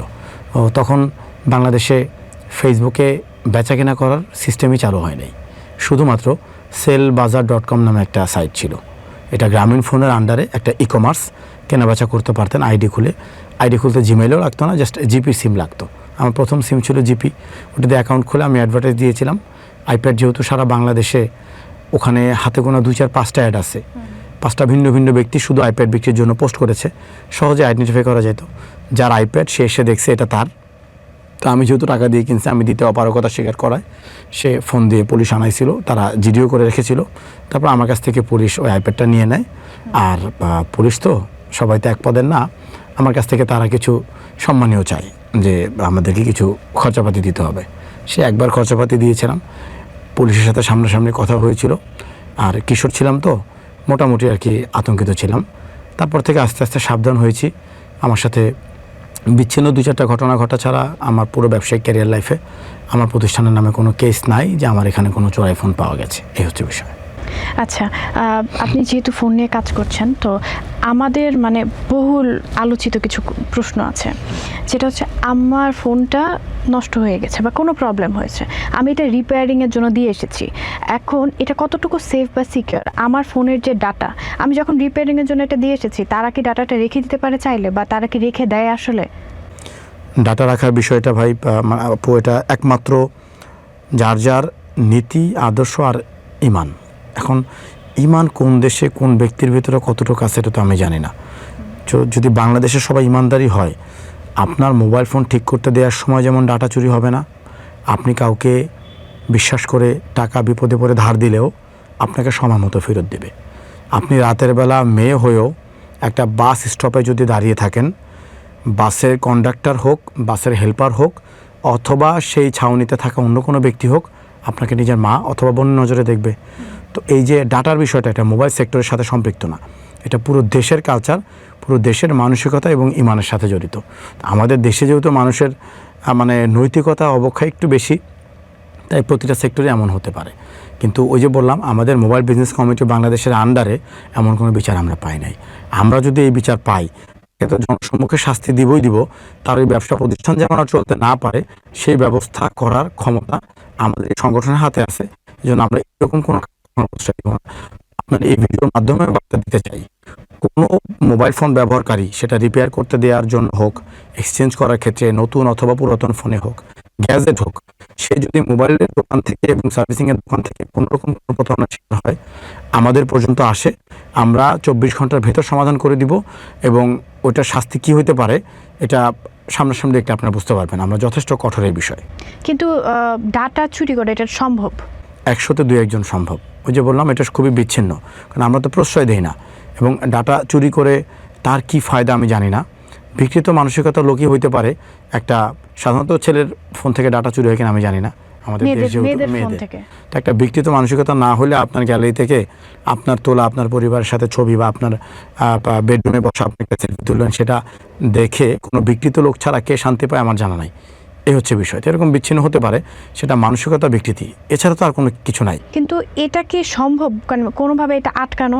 আমার ফোন নষ্ট হতেই পারে, তো এমন কি কোনো অ্যাপ বা কিছু আছে যেটা আমি হয়তো ইনস্টল করব, বা যে পদক্ষেপটা আমি নিলে পরবর্তীতে দেখা যাচ্ছে আমি একটা রিপেয়ারিং শপে আমার ফোনটা নিশ্চিন্তে দিয়ে আসতে পারতেছি, যে যাটা চুরি হওয়ার আর কোনো অপশনই নেই? এরকম কোনো টেকনোলজি কি আছে? এরকম কোনো টেকনোলজি আমার জানা নাই। আমার থাকতেও পারে, কিন্তু বাংলাদেশে এমন প্রসিদ্ধ কোনো টেকনোলজি আমি আমার নিজে শুনি নাই। কিন্তু পয়েন্ট যেটা তা হচ্ছে, ধরেন যদি আমরা টেকনিক্যালি একটু চেষ্টা করি, নিজের মস্তিষ্ক খাটিয়ে, আমি আইফোন ব্যবহার করি, আইফোনের লক ভাঙা অসম্ভব। তো আইফোন যদি আমার মাইক্রোফোনের প্রবলেম হয়, ডিসপ্লেতেও প্রবলেম হয়, সেটা কিন্তু লক না খুলেও ফোনটা রিপেয়ার করা যায়। তো আপনি যখন কেউ রিপেয়ার করে দিল, আপনার কাজটা কমপ্লিট হলো, সে ধারণার উপর ঠিক করার পর আপনি একটা মাইক্রোফোন ইনস্টল করবেন আপনার ফোনে। মাইক্রোফোনটা কিন্তু এই ফোনে ইনস্টল করার আগেও চেক করা যায় এটা সচল আছে কিনা, কঠিন কিছু না। তো সে মাইক্রোফোন ইনস্টল করার পর তারপর যদি আপনি তার সাথে দেখা করেন, যখন ডেলিভার নেবেন তখন আপনি তার সামনে দাঁড়িয়ে লক খুলে সেখানে দাঁড়িয়েও চেক করতে পারেন, কঠিন কিছু না। আর বেশিরভাগ রিপেয়ারই 1-আধা ঘন্টাতেই সম্ভব। আপনার চোখের আড়ালে যাওয়ার প্রয়োজনই হয় না, লক খোলার প্রয়োজন হয় না। সেক্ষেত্রে এটা নিজেরা যদি একটু বিচক্ষণ হন, এমন ঝুঁকি হয় না। আর ওই যে বললাম, যদি এমন কোনো প্রতিষ্ঠান বের হয়ে যায় যারা আগে কখনো এরকম করেছে, সেক্ষেত্রে তো কাস্টমারের উচিত সে প্রতিষ্ঠানের রিভিউটা জানার চেষ্টা করা, রিভিউ জেনে তারপর সেখানে যাওয়া। একটু সাবধান থাকতে হবে। আচ্ছা, জেনজিদের একটা কোশ্চেন, সেটা হচ্ছে লোকে ফোনের গ্রিন লাইন নাকি খুব অল্প খরচে এটা রিকভার করা পসিবল, কিন্তু আসলে নাকি যে মোবাইল কমিউনিটি বা রিপেয়ারিং শপগুলো আসলে এটার জন্য প্রচুর টাকা চার্জ করে থাকে। মানে রিপেয়ার সংক্রান্ত বিষয় হচ্ছে, মোতালিব প্লাজা এই গ্রিন লাইন ইস্যুর জন্য সলভ করার জন্য ওখানে খুব ভালো কিছু টেকনিশিয়ান আছে। তো তাদের সাথে কমিউনিকেট করে আমি সঠিক তথ্য দিতে পারবো। যদি কারো মনে হয় বেশি, তাকে আমাদের কমিউনিটির মাধ্যমে, আমাদের সেন্ট্রাল কমিটিটা বসুন্ধরা থেকে মেনটেন হয় সারা বাংলাদেশে। এখানে যদি এসে আমাকে কেউ কাগজে কলমে প্রুফ দিতে পারে যে বিদেশে এটা $10 হয়, এখানে তার কাছে রেখেছে $50, তখনই সেটা আমরা আলোচনা করে এটারও সমাধানে নিয়ে আসতে পারি। যেহেতু আমার কাছে এমন কোনো রিপোর্ট আসে নাই, তাই খরচের বিষয়টা আমি জানি না। কিছু কাজ আছে আপনাকে ম্যাটেরিয়াল ব্যবহার করতে হয়, কাঁচামাল প্রয়োজন হয়। কিছু কাজ আছে কাঁচামাল প্রয়োজন হয় না, কিন্তু একটা মেশিন কিনতে হয় 10 লাখ টাকা দাম রিপেয়ারের ক্ষেত্রে। আবার কিছু কাজ আছে মেশিনও প্রয়োজন হয় না, কাঁচামালও প্রয়োজন হয় না, প্রয়োজন হয় আপনার দক্ষতার। তো যে দক্ষ, যে পরিশ্রম করে, যে নিজেকে সেইভাবে উপযুক্ত করে নিচ্ছে যে খুব মানে সেন্সিটিভ কাজগুলো করতে পারে, তার তো চার্জ একটু বেশি হবেই। আমাদেরও তো অনেক বড় বড় চিকিৎসকদের ভিজিট 2-4-5 হাজার টাকা, এই আর কি। আচ্ছা, আপনার দেখা আজকে পর্যন্ত সবচেয়ে বেস্ট বা সবচেয়ে আপ টু ডেট গ্যাজেট কোনটা? গ্যাজেট মানে আপ টু ডেট গ্যাজেট বলা তো একটু টাফ। মানে আমরা গ্যাজেট বলতে বোঝাই কিন্তু মোবাইল ফোন এবং মোবাইল ফোনের যে অ্যাক্সেসরিজ আছে, হেডফোন, চার্জার, এগুলো বাদে অন্য কোনো জিনিস। সেটা পোর্টেবল ব্লুটুথ স্পিকার হতে পারে, সেটা ভিআর গ্লাস হতে পারে, তারপরে সেটা আপনার পাওয়ার ব্যাংক হতে পারে, অ্যাডাপ্টার হতে পারে, মানে নানান জিনিস। গ্যাজেটের তো কোনো মানে নির্দিষ্ট কোনো শ্রেণী নাই, গ্যাজেট তো সবই। তো বাংলাদেশে গ্যাজেটের মার্কেটে এই মুহূর্তে সবচেয়ে বেশি চলে ট্রু ওয়্যারলেস ইয়ারবাডস, TWS বললাম না, ইয়ারবাডস। এটার প্রচুর বাজার, সব ব্র্যান্ডের, সব রেঞ্জের মানুষ এটা কিনে। তারপর আছে নিক ব্যান্ড, ব্লুটুথ নিক ব্যান্ড ইয়ারফোন যেটাকে আমরা বলি, এটার প্রচুর বাজার। এটা প্রচুর কেনা হয়, বিক্রি হয়, ইম্পোর্ট হয়। এছাড়া ব্লুটুথ স্পিকার যেটা আমরা বলি, ছোট বড় অনেক মানুষ ব্লুটুথ স্পিকার নিজে ব্যবহারের জন্য কিনে, মানে আলাদা করে সময় কাটানোর জন্য, গান শোনার জন্য, পার্টিতে ব্যবহার করার জন্য। এই ধরনের গ্যাজেটগুলো আমাদের এখানে প্রসিদ্ধ। বিশেষ দামি এবং ফিউচারিস্টিক গ্যাজেট কম চলে, যেমন আপনারা জানবেন মেটা গ্লাস একটা আছে, রেইব্যানের সাথে মেটা একসাথে করে ফেসবুক যে মেটা আছে কর্পোরেশন, তারা একটা গ্লাস লঞ্চ করছে গত বছর। এটার দাম কিন্তু 50,000 টাকা। আপনি কি কখনো এটা ইম্পোর্ট করেছেন? বা সব দুনিয়াতে যা আছে আমার কাছে তা আছে। কোনো দোকানদার যেই কাজটা আগাবে না, সেই কাজে আমি আগাই। এটার জন্য বাংলাদেশে আমার আলাদা একটা ফেস ভ্যালু আছে। আচ্ছা, মেটা গ্লাস সম্পর্কে একটু জানতে চাচ্ছি। মেটা গ্লাস হচ্ছে, এটা একটা AI গ্লাস। এটা ইন্টারনেটে কানেক্টেড হয়ে আপনি এটার মাধ্যমে কল রিসিভ করতে পারবেন। ছোট্ট একটা স্ক্রিন আসে, স্ক্রিনে আপনি মানে এই যে আপনার ফোনের যে ফেসবুকের যে আপনার মানে গ্যালারি থেকে শুরু করে আপনার ফেসবুকের যে টাইম লাইন, সেটাও ওটা থেকে ব্রাউজ করা যায়, দেখা যায়। এবং আরও অনেকগুলো এই যে সামনের যে ক্যামেরা দিয়ে আছে, আশপাশের জিনিসপত্রগুলো রেকর্ড হয়। 360 না, যেন 180 ডিগ্রি অ্যাঙ্গেলের, দুই পাশে দুইটা ক্যামেরা আছে। এক্স্যাক্ট কাজ আমার জানা নেই, কিন্তু বেশ ফিউচারিস্টিক ফিচার এটা আছে। এটার সেকেন্ড জেনারেশন আসছে, সেটা আরও হেভি। আমি ব্যক্তিগতভাবে Huawei কোম্পানির একটা গ্লাস চালাই। ওই VR গ্লাসের কাজ হচ্ছে মুভি দেখা, 200 ইঞ্চি স্ক্রিন। আমি যখন দেশে বাইরে ভ্রমণে যাই, যদি কোনো লম্বা ফ্লাইট হয় 3 ঘন্টা 5 ঘন্টা, তখন আমি ওটা দিয়ে ছবি দেখি। ওটা সম্পূর্ণ আপনার মোবাইল ফোনের স্ক্রিনকে ওখানে শেয়ার করে দেয়। তো যত দামি কিনবেন তত আপনার চোখের জন্য নিরাপদ, মাথা ব্যথা করে না, এবং পিকচার কোয়ালিটি অনেক সুন্দর। এই VR গ্লাস 8 থেকে 10,000 টাকাও চায়নাতে পাওয়া যায়, মোটামুটি ভালো। এগুলোরও বাংলাদেশে বাজার আছে, খুব কম, ইনভেস্টমেন্ট বেশি, প্রফিট কম, বিক্রি হয় 1 মাস, 1.5 মাস, 2 মাসে। এই জন্য অনেক দোকানদাররা এই লাইনে, মানে এই বিষয়টা ইনভেস্টমেন্ট করতে আগ্রহী না। কিন্তু আমার যেহেতু শখ আছে এবং আমি প্যাশন থেকে এই ব্যবসায় আসছি, আমি বিভিন্ন রকম আজগুবি আইটেম বাংলাদেশে এনে বিক্রি করছি, লস করছি, এখনও আমার কাছে আছে। একটা স্পিকার 2.5 লক্ষ টাকা দাম, ছোট্ট স্পিকার, 3 কেজি ওজন, ব্যাং অ্যান্ড ওলফসেন নামে একটা ইন্টারন্যাশনাল ব্র্যান্ড আছে। এটা মনে হয় রাশিয়া অথবা অন্য কোনো উন্নত দেশ থেকে এটার মাদার কোম্পানি তৈরি হয়। এটা আমি এনে রাখছি। এটা মনে হয় বছরে একটা বিক্রি হয়। আমার কাছে এখনও 2-3টা আনছিলাম, একটা পড়ে আছে, কবে আনছি মনে নাই। কিন্তু শখ আর সাহস কাজ করে যে আনকমন কোনো কিছু দেশে বাইরে গেলে একটা নিয়ে আসে, আমার দোকানে থাক, আমি দেখলেও ভালো লাগে। তো অনেক সময় বিক্রি হয়, অনেক সময় প্রচুর লস হয়, কিন্তু শখটা চলমান আছে। আচ্ছা, আমি যদি মেটা গ্লাস পরে একটা চাকরির ইন্টারভিউ দিতে চাই আর ওখান থেকে যদি আমি কপি করে করে উত্তরগুলো বলি, এটা কি সম্ভব? এটা কি হবে? এটা সম্ভব, কিন্তু মেটা গ্লাস আপনাকে ইন্টারভিউতে যারা থাকবে তারা যদি গ্রাম থেকে উঠে না আসে অ্যালাউ করবে না। ওটা যে ফিউচারিস্টিক গ্লাস, ওটা দেখলে বোঝা যায় ওখানে ক্যামেরা আছে, বোঝা যায় না? জি জি। আচ্ছা আচ্ছা, হেডফোনের কথা বললেন, ওয়্যারলেস। আমি কিছু রিপোর্ট দেখেছি, নিউজ পেপারে আসে হেডফোন নাকি ব্লাস্ট হয় বা ফোন ব্লাস্ট হয়। তো এই জিনিসটা নিয়ে একটু কিছু বলুন, বা এটা কিভাবে প্রতিরোধ করা সম্ভব, আর একটা ফোন কখন ব্লাস্ট হয়? আমরা যেগুলো বিক্রি করি আমাদের পিআই ইন্ডাস্ট্রি কোনো ফোনে ব্লাস্ট হয় না, আমরা দেশের বাইরে থেকে ইম্পোর্ট করি। তো এই জন্য আমাদের ফোনগুলোর কোয়ালিটি, মান, এটা নিয়ে কোনো সংশয় আমাদের নাই। ব্লাস্ট হওয়ার কেস আপনি সবচেয়ে বেশি বাংলাদেশে টেকনো, ইনফিনিক্স, আইটেল, এই 3টা ব্র্যান্ডেরই। আর এই 3টা ব্র্যান্ডও আমরা যাদেরকে সিন্ডিকেট বলতেছি, সেই সিন্ডিকেটের একটা অংশ।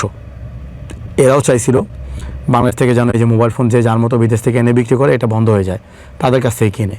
তো ওগুলো তো বাংলাদেশে উৎপাদন হয়, তো তারা কতটা উৎপাদনের ক্ষেত্রে কি স্ট্যান্ডার্ড মেনটেন করে উন্নত দেশের সাথে আমি তো জানি না। তো এটা সম্পূর্ণই মানে নিজেদের দায়ভার। এটা যে যারা তৈরি করে তাদের নির্দিষ্ট কোনো প্রোটোকল ফলো না করে তৈরি করার কারণে হতে পারে। আবার যদি 80% দুর্বল মানের ইলেকট্রনিক আইটেমের হয় দায়, 20% ব্যবহারকারীরও হয়। চার্জে রেখে ঘুমায় যায়, তারপরে চার্জ শেষ হয়ে গেছে, ওই অবস্থায় চার্জে লাগিয়ে ব্যবহারও করতেছে, ফোনটা অত্যাধিক গরম হইতেছে, কিন্তু কাজের চাপের কারণে গরমটা ঠান্ডা হতে না দিয়ে সে কাজ করে যাওয়া, কম দামি পাওয়ার ব্যাংক ব্যবহার করা। আমাদের কিছু দায় আছে, আমরা তো কোয়ালিটি মেনটেন করি না। অনেকেই আমাদের কাছে গিয়ে 500 থেকে 1000 টাকার ভিতরে একটা ব্লুটুথ হেডফোন চায়। আমি আমার সামনে পড়ে গেলে বারবার বুঝাই যে আপনার একটা কান আল্লাহ দিছে, এটা রিপ্লেসও করা যায় না। এই কানে একটা 100 টাকা মানে 500 টাকা দামের হেডফোন দিয়ে সারাদিন হাঁটবেন, মাথা ব্যথা হলে ডাক্তারে 1000 টাকা দিবেন।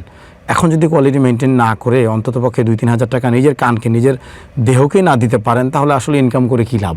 এই জন্য আমি সবাইকে রিকোয়েস্ট করি যে ইলেকট্রনিক আইটেম যেগুলো মাথার আশেপাশে থাকে, চোখ, কান, নাক, গলা, মাথার আশেপাশে, এগুলো যেন কেউ টাকা না বাঁচায়, একটু ভালো কোয়ালিটির কিনি, স্ট্যান্ডার্ড মেনটেন করে।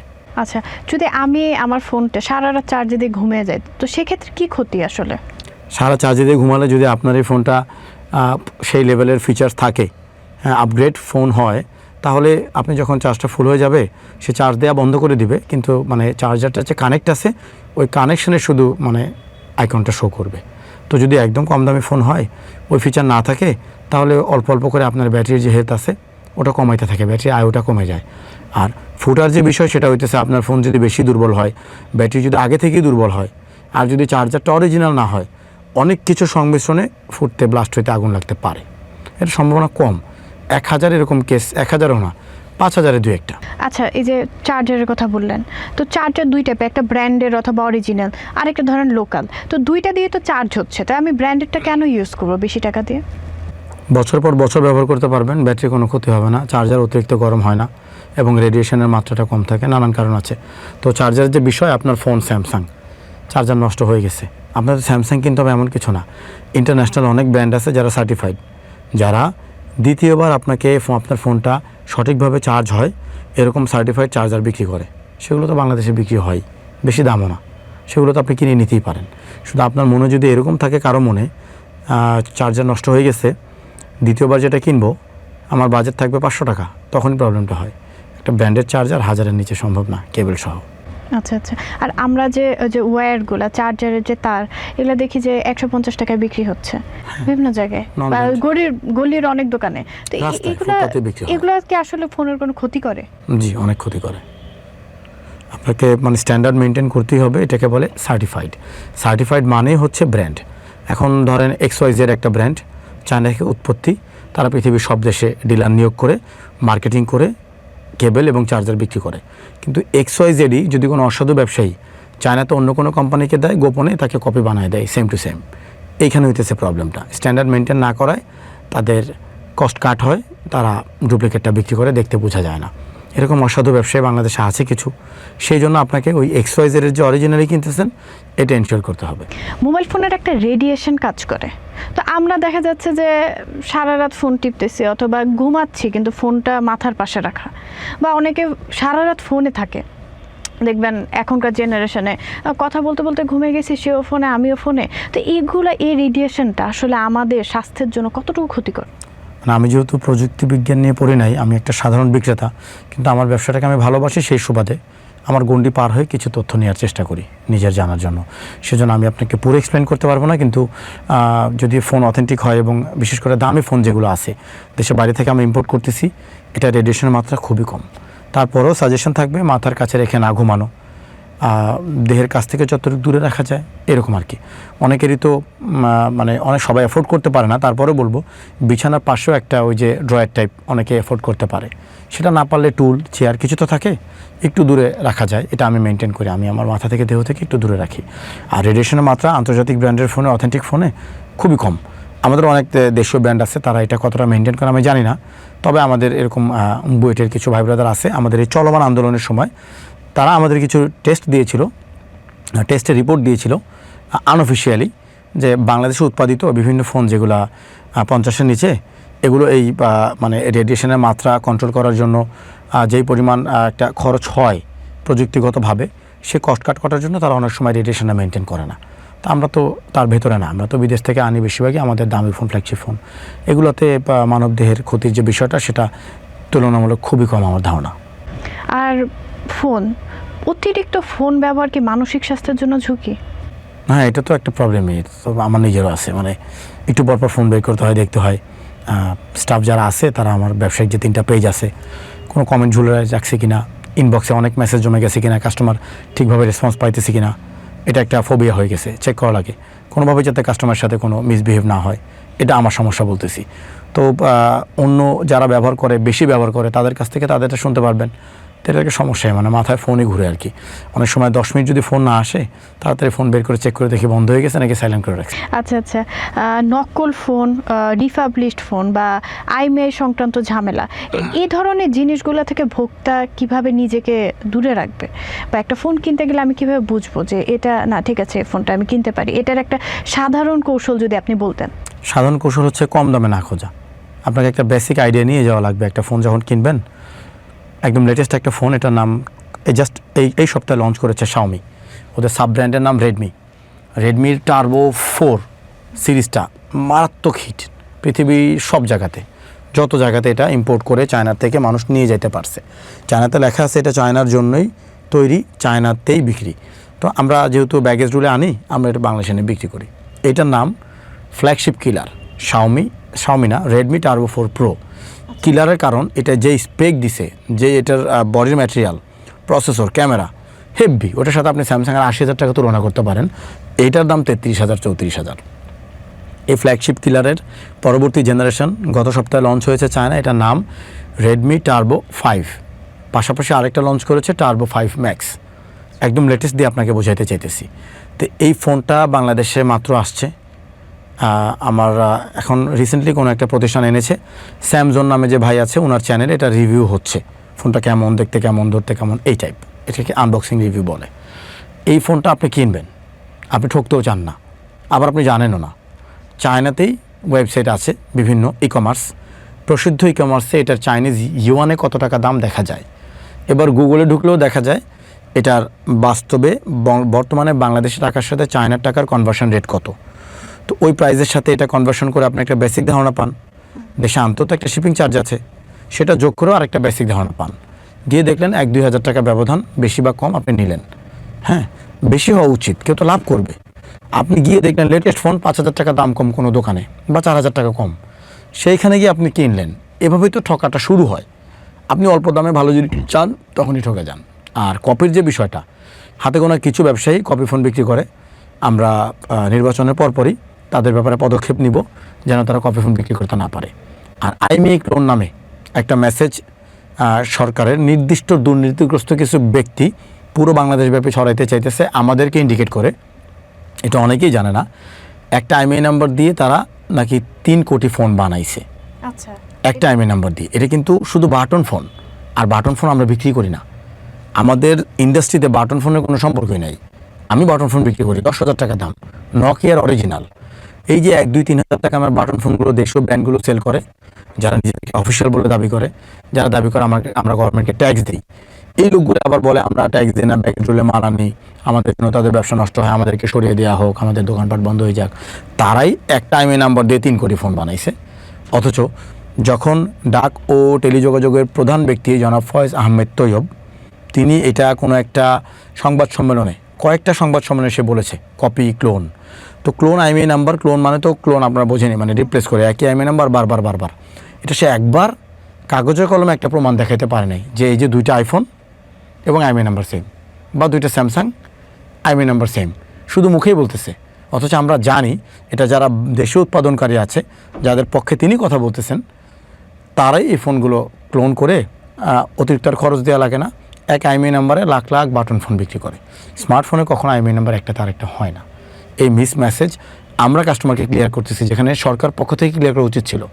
আমাদের কোনো ডিগ্রি নাই এই বিষয়ে, টেকনোলজি নিয়ে, তাদের আছে, তারাই সঠিক তথ্য কাউকে দিচ্ছে না। তো এটা সম্পূর্ণ ভুয়া। আর আইএমইআই চেঞ্জ, কিছু কিছু ব্র্যান্ডে আইএমইআই নাম্বার চেঞ্জ করা যায়, কিছু ধরেন স্যামসাংয়ের লেটেস্ট ফোনে যাবে না, পুরাতন কোনো 2-1টা মডেলে আসে।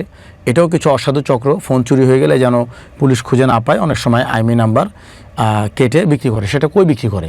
ব্যক্তিগতভাবে আইএমইআই নাম্বার চেঞ্জ করে বাসায় বসে যারা আছে চোর বাটপার, মানে এই ধরনের চক্রান্তকারী। এটা কি সম্ভব করা? করে 1-2টা মডেল, আইফোনে সম্ভব না। তারপরে মানে ব্র্যান্ড তো আমি বললাম 12-13টা, হাতে গোনা 2 কি 3টা ব্র্যান্ডের সম্ভব।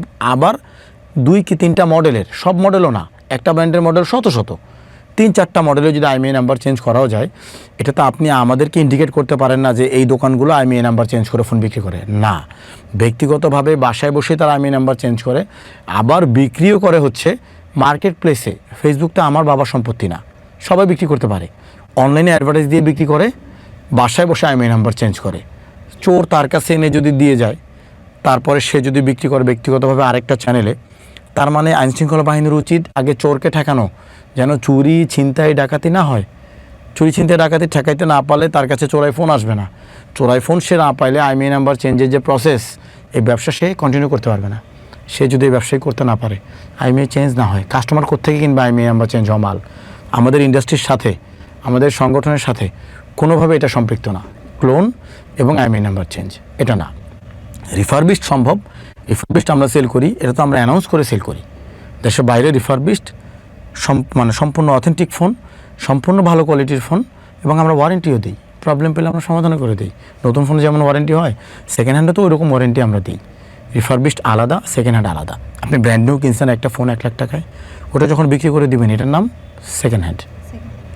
আরেকজন নিলে ওটা থার্ড হ্যান্ড, হাত পরিবর্তন হচ্ছে। রিফারবিশড হচ্ছে দেশের বাইরে থেকে যেগুলো বক্স ছাড়া ইম্পোর্ট হয়ে আসে সেগুলো। তো রিফারবিশডের ভিতরে ভালো কোয়ালিটি রিফারবিশড আমরা বিক্রি করি, আমরা কাস্টমারকে সব কিছু বলে দিই, আবার ওয়ারেন্টিও দিই। তো আমাদের ইন্ডাস্ট্রিতে আমরা কোনো ঝামেলা দেখি না। ঝামেলা ছাড়া কোনো ইন্ডাস্ট্রি নাই, আমাদের আছে সেটা 1-2%। আবার যেটা সমাধানেও আমাদের সংগঠন সম্পূর্ণ সোচ্চার। অতএব এখানে কোনো মিস মেসেজ জনসাধারণের কাছে গেলে আমাদের অনুরোধ থাকবে সরাসরি আমার সামনে এসে কেউ প্রশ্ন করুক, আমি তাই কাগজে কলমে প্রমাণ দিয়ে দেবো যে আমরা কখনোই অন্যায় করি না, আমরা হালালভাবেই ব্যবসা করি। এবং আরও যত ত্রুটি আমাদের আছে, মনের ভুলেও যদি হয়, সেটা আমরা সংশোধন করার ক্ষেত্রে সবসময় তৎপর। আচ্ছা, NEIR এই সিস্টেমটা আসলে কি? NEIR হচ্ছে একটা সিস্টেম, এটা হচ্ছে একটা সফটওয়্যার ইমপ্লিমেন্ট করা হয়েছে। এই সফটওয়্যার আন্ডারে একটা ডেটাবেজ আছে, এই ডেটাবেজে আপনার আমার সবার তথ্য তারা জমা করবে। তো তথ্য জমা করার বিষয়টা আমাদের কাছে, বিশেষ করে আমার কাছে কখনই ভালো লাগে না, কারণ আমি গতকালকে আমার ব্যক্তিগত টাইমলাইনে একটা পোস্ট শেয়ার করেছি। জোহা নামে একজন ভাই আছে, আইটি এক্সপার্ট, তিনি গভর্নমেন্টের অনেক ভালো ভালো পজিটিভ প্রজেক্টে কাজ করেছেন। আমার সাথে তার কখনো দেখা হয়নি, কিন্তু আমি তাকে শ্রদ্ধা করি। সে জানাইছে কত হাজার সাংবাদিকের তথ্য যেন পাচার হয়ে গেছে। তারপরে যমুনা টিভিতে 3 বছর 4 বছরের ভিতরে 3-4 বার নিউজ হয়েছে। অন্যান্য অনেক প্রথম কাতারের নিউজ মিডিয়াগুলো যারা অপরাধের প্রতিবেদন করে আর কি, ক্রাইম রিপোর্টার, তাদের কাছেও তথ্য আছে। বাংলাদেশে 300 থেকে 1500-র ভিতরে একটা ব্যক্তির সব ডাটা কেনা যায়, bank account details, voter ID কার্ডের ডিটেলস, পাসপোর্টের ডিটেলস, ফোন নাম্বার কয়টা তার কাছে আছে, সব ব্ল্যাক মার্কেট অ্যাভেলেবল। তো এত অল্প টাকায় যদি এগুলো কেনা যায়, নতুন করে একটা ডেটাবেস বানাইছে, সেটা আপনার ফোনের আইএমইআই নাম্বার ওখানে ঢুকাই দিচ্ছে। এতদিন আমরা সেফ ছিলাম যে আইডি কার্ড দিয়ে অন্য যেসব কাজগুলো আমরা করি, আইডি কার্ড দিয়ে আপনি ব্যাঙ্ক অ্যাকাউন্ট খুলেন, আইডি কার্ড দিয়ে আপনি পাসপোর্টও কিন্তু আমরা যখন করি আইডি কার্ড জমা দিতে হয়, বাইন্ডিং থাকে বলে সেগুলো আমাদের পাচার হয়ে যাচ্ছে। আবার নতুন করে এক উদ্ভাবনী জিনিস আনছে যেটা দিয়ে আমার ফোনের মানে ডাটা ওখানে থাকবে। এনআইআর সিস্টেম তারা যেভাবে কাস্টমাইজ করে তৈরি করছে যাদের সুবিধার জন্য, এনআইআর সিস্টেম সারা পৃথিবীতেই কম বেশ আছে, এই সিস্টেমেরটা নাই যেটা বাংলাদেশে আনা হয়েছে। অন্যান্য দেশে আছে ফোনের নিরাপত্তা, গ্রাহকের নিরাপত্তা, আমাদের দেশে উল্টা হয়ে গেছে। গ্রাহকের যে ব্যক্তিগত তথ্য সেটা যে কেউ অ্যাক্সেস করতে পারবে যারা এটার কন্ট্রোল প্যানেলে থাকবে। এটা আবার কেমনে মানে একটা ভালো উদ্যোগ হতে পারে? এক নম্বর প্রবলেম, এটা আপনার ডাটা নিরাপদ না। এতদিন আইডি কার্ড দিয়ে সব বের করতে পারতো, এখন আইডি কার্ডের সাথে ফোনের আইএমআই নাম্বার শুদ্ধ ঢুকাই দিছে এবং এতটা স্পর্শকাতর ব্যাপার যে হতে পারে আপনার ফোনের গ্যালারিতেও তারা অ্যাক্সেস নিতে পারবে। তো বাংলাদেশের মানুষ যদি কারো অ্যাক্সেস নেওয়ার সুযোগ থাকে, কারো আপনি যদি কাউকে বিশ্বাস করে আপনার ঘরের চাবিও দিয়ে যান, আমি গ্রামে যাব, আপনি সিকিউরিটি গার্ড চাবিটা রাখেন, আপনার কাছ থেকে আসলে আবার নিয়ে নিব, আমি অনেক সময় হারাই ফেলি। সেও যে আপনার ঘরে ঢুকে মনে করেন যে দেখবে না, তার কোনো বিশ্বাস নাই। আর সেখানে স্পর্শকাতর জিনিস এনআইআর মাধ্যমে যদি একটা সিন্ডিকেটের আন্ডারে থাকে, এটা কেমনে ভালো উদ্যোগ হয়? কেন উদ্যোগ না? যদি আপনার আমার নিরাপত্তার বিষয় হয়, নিরাপত্তা নিয়ে ভাববে সরকার, কিন্তু সেই যে বাংলাদেশে অফিসিয়াল কোম্পানিগুলো আছে তারা টাকা দিছে এনআইআর সিস্টেম তৈরির জন্য যা খরচ লাগে। এক নম্বর প্রবলেম। দুই নম্বর প্রবলেম, ওই অফিসিয়াল কোম্পানিদের মানে সরকারের নিরাপত্তা যে সেক্টর আছে যারা এই আইটিগুলো দেখে, তাদের পাশাপাশি তাদের কাছেও অ্যাক্সেস আছে, তারা এটা চাইলে কন্ট্রোল করতে পারবে। আরও একটা প্রবলেম, প্রাইভেট কোম্পানি কেন টাকা দেবে নাগরিক নিরাপত্তায়? তার লাভ কী? প্রাইভেট কোম্পানি কেন অ্যাক্সেস পাবে নাগরিকের তথ্য যাচাই বাছাই বা দেখার? তার লাভ কী? এই জন্য আমরা এই মেসেজ নিয়ে আমাদের প্রতিবাদ শুরু করি। শান্তিপূর্ণ প্রতিবাদ থেকে সেটা অশান্ত হয়, কারণ আমাদের প্রতিবাদটা আমরা পৌঁছাইতে পারতেছি না। এই হচ্ছে বিষয়। তো এনআইআর সিস্টেমের মূল এজেন্ডা হচ্ছে আপনার ব্যক্তিগত তথ্য নির্দিষ্ট একটা জায়গায় থাকবে। আপনি বিদেশ থেকে ফোন আনেন বা আপনাকে কেউ দেখ, আপনার সিমের যে ডাটা আছে, আপনার সিম যখন আপনি কিনেছেন তখন আপনার সিম কেনার জন্য আপনাকে এনআইডি কার্ড দিতে হয়, বর্তমানেও বাধ্যতামূলক ফিঙ্গারপ্রিন্ট দিতে হয়। যে ফোনটা আপনি ব্যবহার করবেন প্রথমবারের জন্য এনআইআরে ঢোকানোর সাথে সাথে আপনার ওই সিমের সাথে এই ফোনের আইএমআই নাম্বারটা বাইন্ডিং হয়ে যাবে, একটার সাথে আরেকটা ওতপ্রোতভাবে জড়িয়ে যাবে। জড়িয়ে যাওয়ার পর আপনি এই সিমটা খুলে আরেকটা সিম যদি লাগাইতে চান এই ফোনে চলবে না, আগের সিমের যে তথ্য আছে সেটা রেজিস্ট্রেশন বাতিল করতে হবে এবং এটা সহজে হচ্ছে না, কারো হয় কারো হয় না, অনেক সময় সার্ভার ডাউন থাকে। এখন ইনস্ট্যান্ট আপনার ফোনের ডিসপ্লে ভেঙে গেছে, আপনি সিমটা খুলে অন্য কোনো ফোনে লাগাবেন, আপনি ব্যবহার করতে পারবেন না। আপনার ফোনটা রিপেয়ারে দিয়ে এসেছেন, সিমটা খুলে এনেছেন, বাসায় আপনার অন্য কোনো পারিবারিক সদস্যের সিমে ঢুকাবেন, 2-4 দিন যেই কয়দিন আপনার সেই সমস্যাটা রিকভার হতে সময় লাগে, পারবেন না। এত কাহিনী, এটা তো মনে করেন যে সহজ হইতেই পারে না, যেহেতু ব্যবহারকারী বান্ধব না, নিরাপত্তার ক্ষেত্রেও ঝুঁকিপূর্ণ। আবার আমাদের ব্যবসায়ীদের ব্যবসাও যাতে একদম বিলীন হয়ে যায় সেটারও সম্ভাবনা আছে। সেই জন্য আমরা এটার বিরুদ্ধে প্রতিবাদ করতেছি, যেখানে 30% সমস্যা দোকানদারের, 70% জনগণের। আমরা অনেকটা বুঝাইতে সক্ষম। আশা করি এখন বাংলাদেশে একটা বড় পরিমাণ জনসংখ্যা এটা বিষয়টা জানে এবং তারা এটার বিষয়ে কথা বলছে, আস্তে আস্তে সেটা বাড়তেছে। নির্বাচনী সরকার আসার পর আমাদের সাথে বসে যদি সমাধান করে না দেয় তাহলে আমরা আবার প্রতিবাদ করব। আমরা আশা করি সমাধান করবেন, কারণ এই মুহূর্তে সবচাইতে স্বচ্ছ, সবচাইতে পজিটিভ রাজনৈতিক ব্যক্তিত্ব বাংলাদেশের জনাব তারেক রহমান, উনি আমাদেরকে আশ্বস্ত করেছেন নির্বাচনের পরে এই সমস্যাটা উনি দেখবেন এবং ইনশাল্লাহ সমাধান করে দেবেন। আচ্ছা, এনআইআর যে সিস্টেমটা, এটা নাকি ভোক্তার সুবিধার্থে চালু করতে চাচ্ছিল? হ্যাঁ, তারা বলেছে এনআইআর যদি চালু হয়ে যায় তাহলে আপনার ফোনটা বৈধ নাকি অবৈধ যাচাই করতে পারবেন। বৈধ নাকি অবৈধ এটা কেমনে যাচাই করে? বিদেশ থেকে ফোন আনছেন, অরিজিনাল আইফোন, আপনি নিজে মানি রিসিট সহ বাংলাদেশে কিনে নিয়ে আসছেন, কোনো কারণে মানি রিসিট হারাই গেছে, আপনার ফোনটা অবৈধ, এটা হইতেই পারে না, আপনি নিজে চোখে থেকে কিনে আনছেন। তারা বলতেছে আনার পরে 60 দিন পর্যন্ত চলবে, 61 দিন সকালবেলা 61 নাম্বার দিনে আপনার ফোনে নেটওয়ার্ক আসবে না, বিচ্ছিন্ন হয়ে যাবে।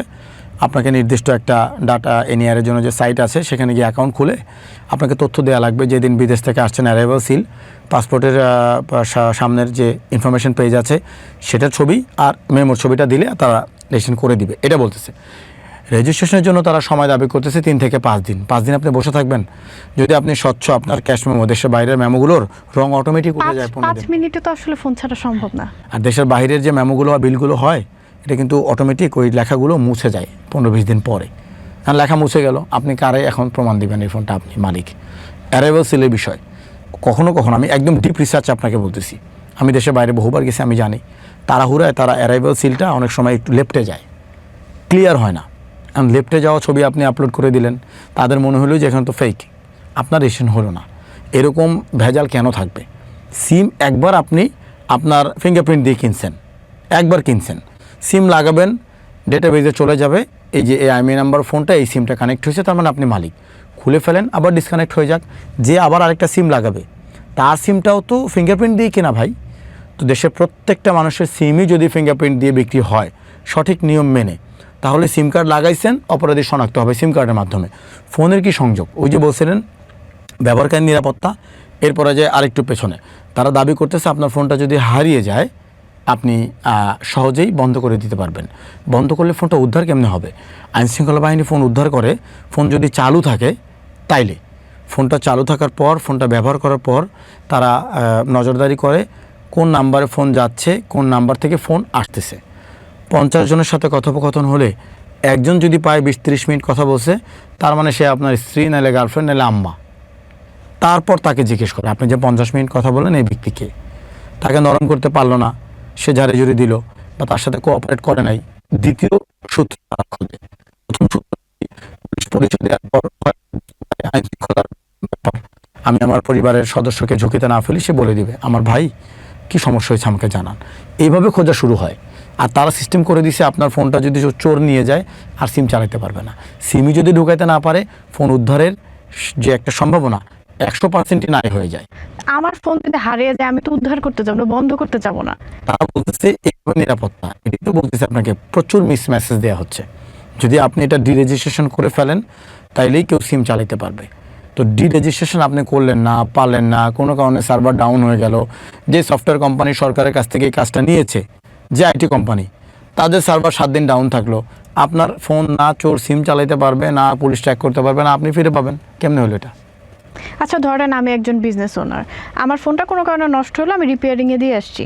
তো আমি যেহেতু একটা বিজনেস ওনার, আমার সিমটা আমার খুব বেশি প্রয়োজন, 1 মিনিটও খুব বেশি গুরুত্বপূর্ণ। আমি সিমটা তখন অন্য একটা ফোনে লাগালাম, ওটা কাজ করছে না ওই ফোন ছাড়া, চলবে না। ওই যার ফোন নিছেন তাকে বলতে হবে যে ভাই আপনি আপনার ফোনটা ডিরেজিস্ট্রেশন করে ফেলেন সার্ভারে ঢুকে।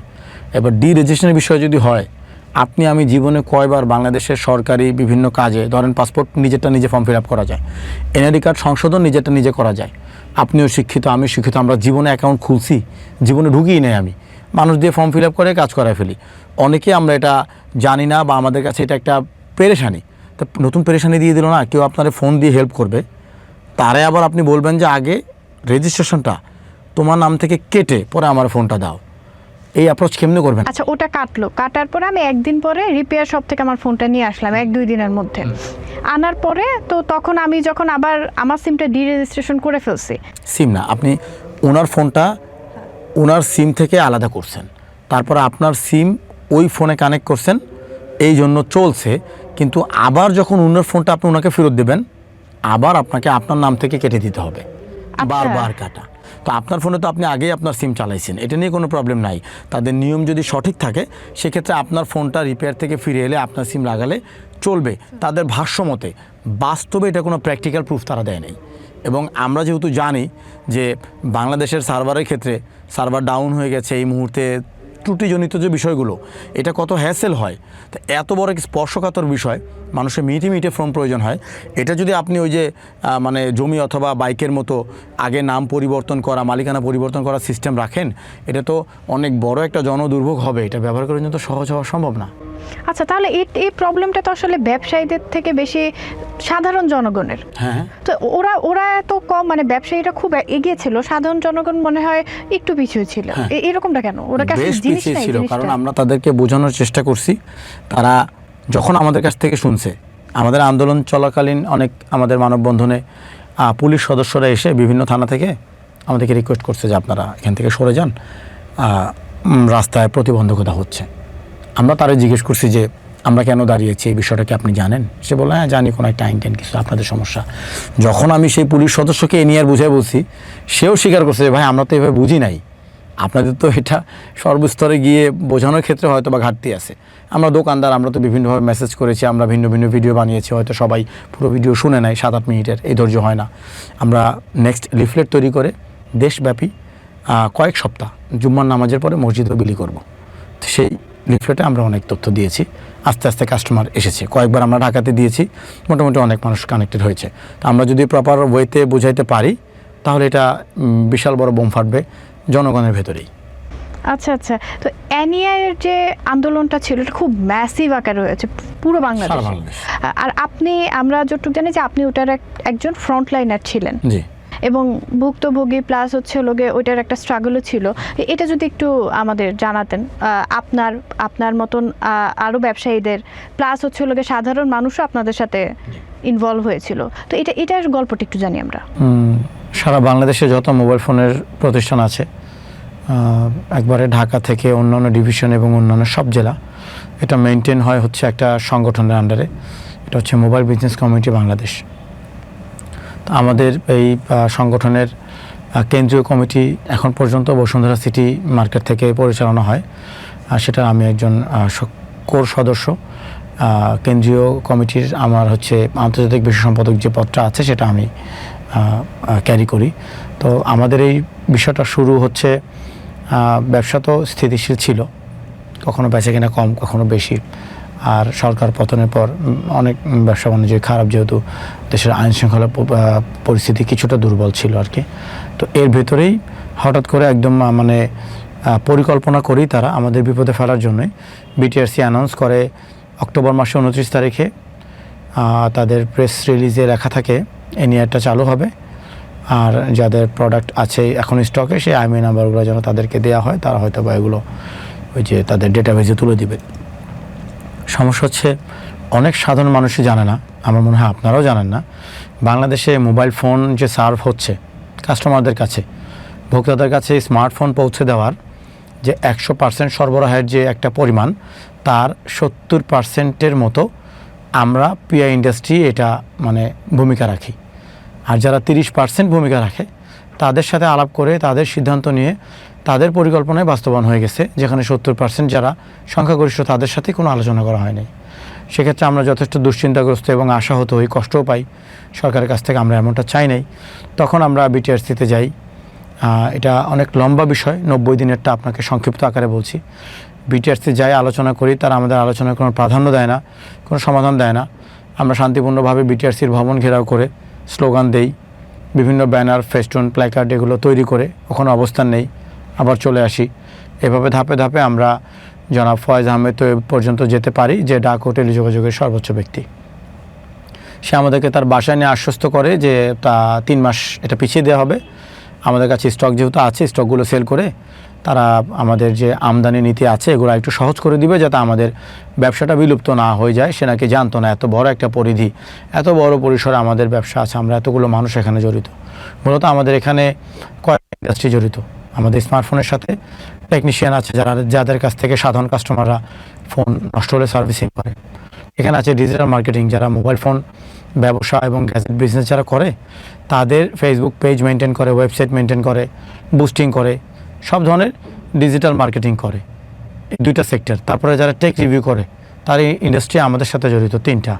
তারপর আবার যারা অ্যাক্সেসরিজ আনে, কভার, চার্জার, হেডফোন, এইসব গ্যাজেট সেলাররা, এরাও আমাদের সাথে যুক্ত। তারপরে আসি আমরা সরাসরি যারা মোবাইল ফোন ইম্পোর্ট করি এবং হোলসেল এবং রিটেল করি।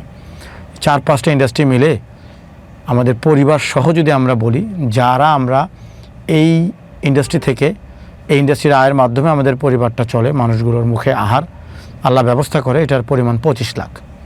যখন তিনি জানতে পারলো যে পরিমাণটা এত বড়, উনি দুঃখ প্রকাশ করে আমাদেরকে আশ্বস্ত করলো 3 মাস পিছিয়ে দিবে।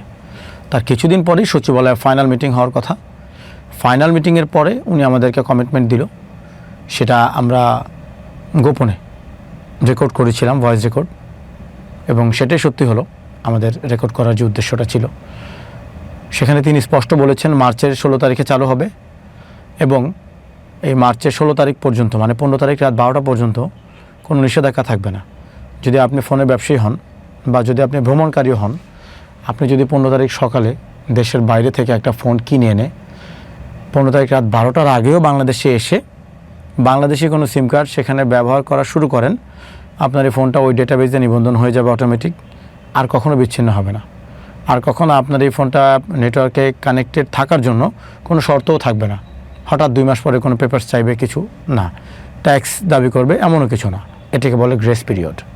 স্পষ্ট কথায় সে আমাদেরকে বলেছে আমরা আপনাদেরকে 90 দিনের গ্রেস পিরিয়ড অ্যালাউ করলাম, তারপরে জানুয়ারি 1 তারিখ সকালে এটা চালু হয়ে গেল। তো কমিটমেন্ট দেওয়ার পর 2 মাস আগে আপনি চালু করে দিলেন 2.5 মাস। আমরা ক্ষুব্ধ হয়ে বিটিআরসির সামনে যাই দুপুর 12টা থেকে 1টার ভেতরে, 20-25 জন। তারপর আস্তে আস্তে আমাদের আরও কিছু প্রতিনিধি ব্যবসায়ী আসে, আমরা সবাই সিনিয়র ব্যবসায়ী, কোনো স্টাফ ছিল না। সব মিলে আমরা হয়তো 1-150 লোক হতে পারি, 1 থেকে 150 লোক সেখানে বসে আছি। বাইরে সবাই, আমরা ভেতরে প্রতিনিধি 15-20 জন। 1টা 2টা 3টা 4টা গড়িয়ে যাচ্ছে, তারা আমাদের সাথে দেখা করতেছে না, কোনো মূল্যায়নই করতেছে না। বিষয়টা এরকম যেন শাক দিয়ে মাছ ঢাকার চেষ্টা করা হচ্ছে, মানে আপনি অপরাধ করে ফেসে গেছেন, এখন তো আর কথা বললে ঝামেলা বাড়তে পারে, তাই যতটা ইগনোর করা যায় এরকম আচরণ করতেছে। তা আমরা বাইরে আবার স্লোগান দিলাম ক্ষুব্ধ হয়ে, আমরা অবিচার মানি না, এই টাইপ। হঠাৎ করে বাইরে আরও 200-300 লোক জড়ো হলো। তো আমাদের দোকানদার, আমাদের স্টাফ না খেয়ে আমরা বুঝে ওঠার আগে সেখান থেকে তাদের বিটিআরসি ভবনে তো কাচের সামনের অংশগুলো খুব অনেক মোটা কাচ, সেখানে বড় বড় ইট মানে সাইজের ইট মারা হলো, ভাঙা ইটের অংশ। তো মারার ক্ষেত্রে উটকো লোকজনই আমি বেশি দেখছি, আমি তাদের চেহারাও চিনি না। এমনকি আমি সেখানে উপস্থিত থেকে তাদেরকে হাত জোর করে, হাতে ইশারা দিয়ে যতটুকু মানে জোরে বলা যায় আমার শক্তিতে কুলাইছে, চিল্লায় গালাগাল করে বলছি যে ইট কেন মারতেছো, থামাও। ওরা কি ব্যবসায়ী ছিল নাকি বাইরে? আমি অনেককে চিনি না, তারা আমাকে মানে আমার কমান্ডই মানে না। আমি সেন্ট্রাল নেতা, আমার সব ব্যবসায়ীদের সাথে একটা গ্রহণযোগ্যতা আছে, আমি বললেও মানবে না, বিষয়টা কিন্তু অদ্ভুত। তো তারা ইট মারতেছে 8-10 মিনিট মনে হয় টোটাল, ইট অনেকেই মারলো।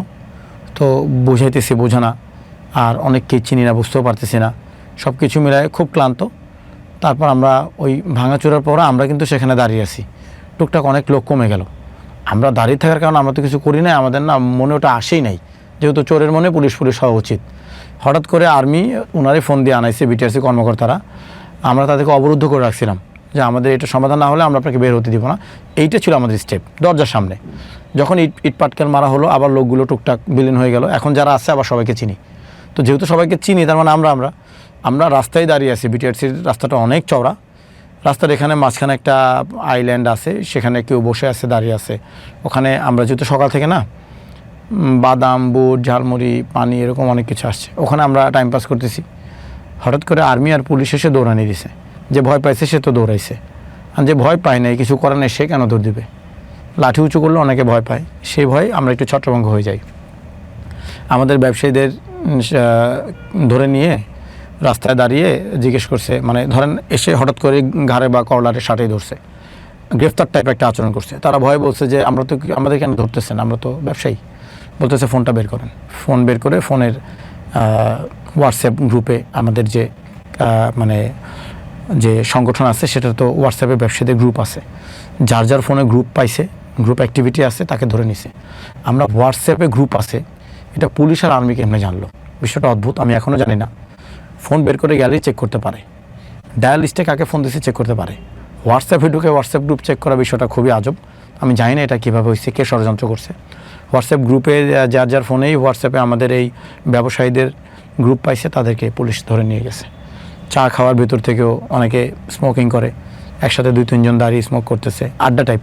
আমরা যতবারই গেছি বিটিআরসিতে, সকালে গেছি, বিকাল আসছি, আমরা আড্ডাটাই দিছি আর কি। জাস্ট ওখানে উপস্থিতি ছিল, জনসমাগম ছিল, এটাই ছিল আমাদের উদ্দেশ্য। আমরা ব্যবসায়ী, আমরা তো মানে কখনো ইট হাতে নিব, লাঠি হাতে নিব, হইতেই পারে না। যদি এটা হইতোই তাহলে আমি আমার পরিবার নিয়ে মার খাইছি। এই ভিডিও অনেক মানুষ দেখছে, খুব মারছে। তো আমার বোনকে মারতেছে, আমার ওয়াইফকে মারতেছে, আমি কিছু করতে পারতেছি না। আমাদের সেই ক্ষমতা নাই, আমরা তো অ্যাটাকিং মোডে যাই না, আমি সর্বোচ্চ হাত দিয়ে ঠেকাইতে পারি। তো আমাদের অনেক ব্যবসায়ীদেরকে তারা মারছে 4 তারিখে। তো এই যে 1 তারিখ সকালে আমরা গেলাম, কেউ একজন এসে ভেঙে দিয়ে গেল, পুলিশ আসলো, চেক করে 50 জনকে ধরে নিয়ে গেছে, প্রায় 46 থেকে 50। রাতের বেলা আমরা শুনতে পাইছি, যে যার বাসাতে চলে গেছি। ওই দিন কর্মসূচি নাই, দোকানে বন্ধ করে দিয়েছি, মন টন খারাপ। আমরা নিয়ত করছি এই সমাধান না হলে আমরা দোকানে খুলবো না। ওই 1 তারিখ থেকে একদম 21 তারিখ পর্যন্ত আমাদের দোকান বন্ধ ছিল। তখন আন্দোলনটা পুরো তীব্র হয়েছে জানুয়ারি মাসে।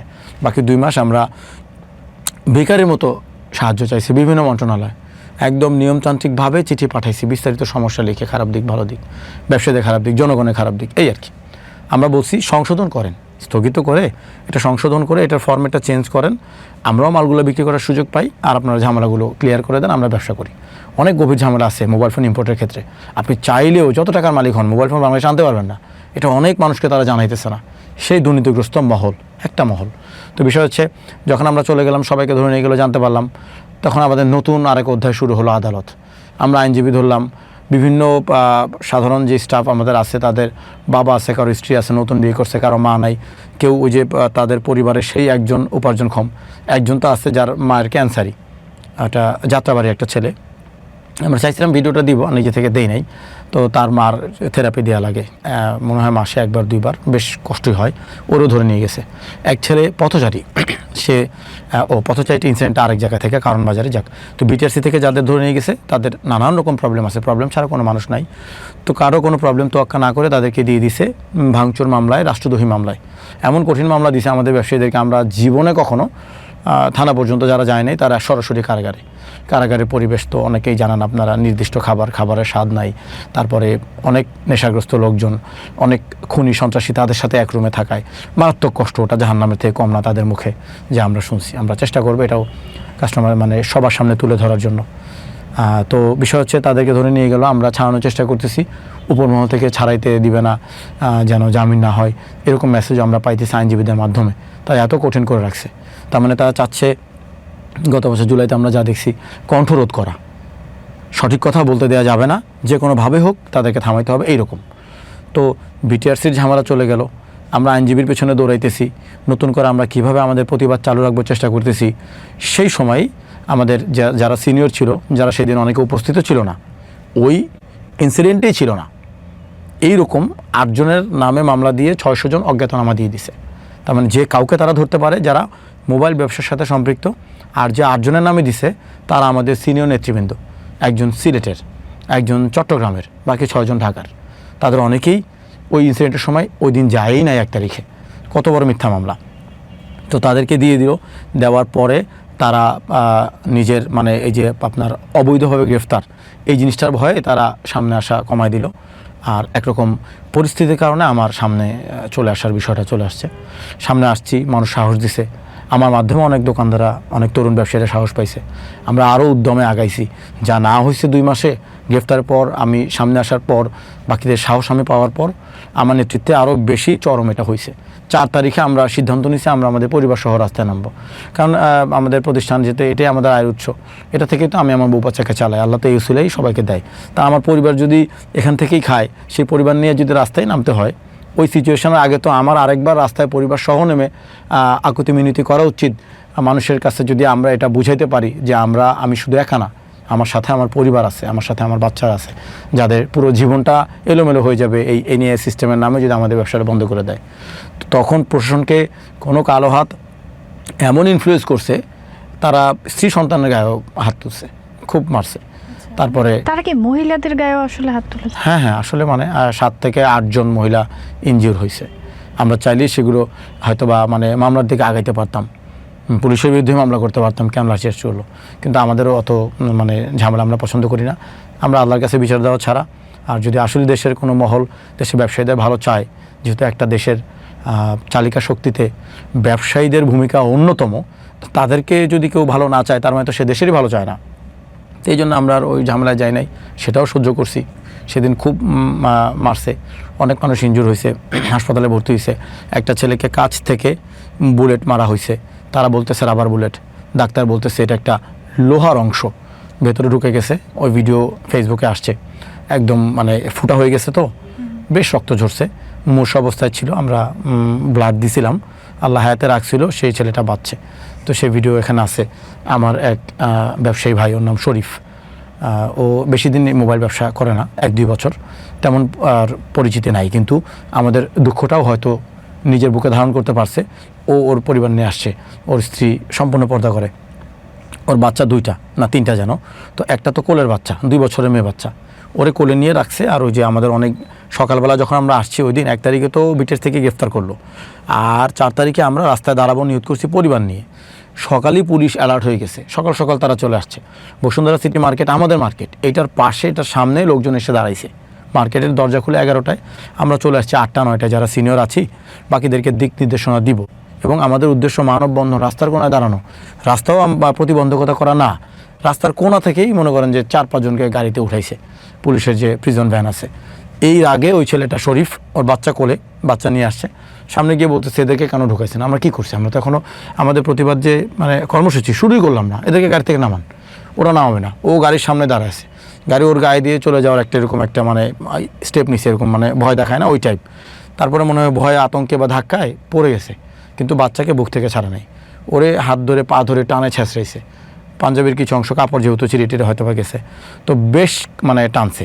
বাচ্চাটা কোলে, তারা এটাও ভাবতেছে না যদি 19-20 হয়, বাচ্চা মাথায় বাড়ি লাগে, এই বাচ্চাটা কতবার ক্ষতি হতে পারে।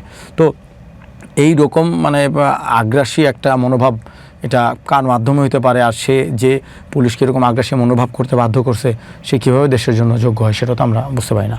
তো বেশ ঝামেলা হয়েছে, এখনও পর্যন্ত ঝামেলা চলমান। এই যে 1 তারিখ থেকে 4 তারিখ বললাম, দ্বিতীয় কর্মসূচি 4 তারিখ, এর ভেতরে স্পেসিফিক ডেট আমার মনে নাই, 7 দিন বিভিন্ন মানুষের বাসায় গিয়ে ডিবি খুঁজে আসছে। আমার বাসায় গেছে, অনেকের বাসায় গেছে, যারা মাথা, যাদেরকে থামাইলে আন্দোলনের গতি চেঞ্জ হয়ে যায়, তাদের বাসায় গিয়ে ডিবি দিয়ে ধরানোর চেষ্টা করছে। কয়েকজনকে বাসায় পেয়েই গেছে, আমি বাসা থাকি না, তো যাদেরকে বাসায় পাইছে বাসা থেকে নিচে নামায় গাড়িতেও তুলছে। আমরা আবার 100-200 জন ব্যবসায়ী ওখানে গিয়ে তাড়াতাড়ি করে গ্রুপে কথা বলে প্রোটেস্ট করে তাদেরকে গাড়ি থেকে বের করতে পারছি। আমরা কাগজ চাইছি যে একটা ভ্যালিড রিজন দেখান যে কারণে আমাদেরকে ধরবেন, বুঝছেন?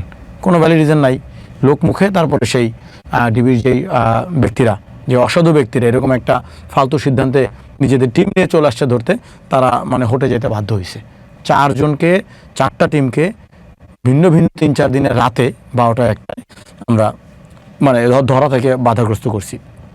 আর আমরা যে আছি সিনিয়ররা, যাদের চেহারা পরিচিতি বেশি বা যাদের আন্দোলনের ভূমিকা বেশি গুরুত্বপূর্ণ, তারা বাসায় থাকেন আজকে প্রায় 2.5 মাসের কাছাকাছি, এই আমাদের সাথে চলতেছে।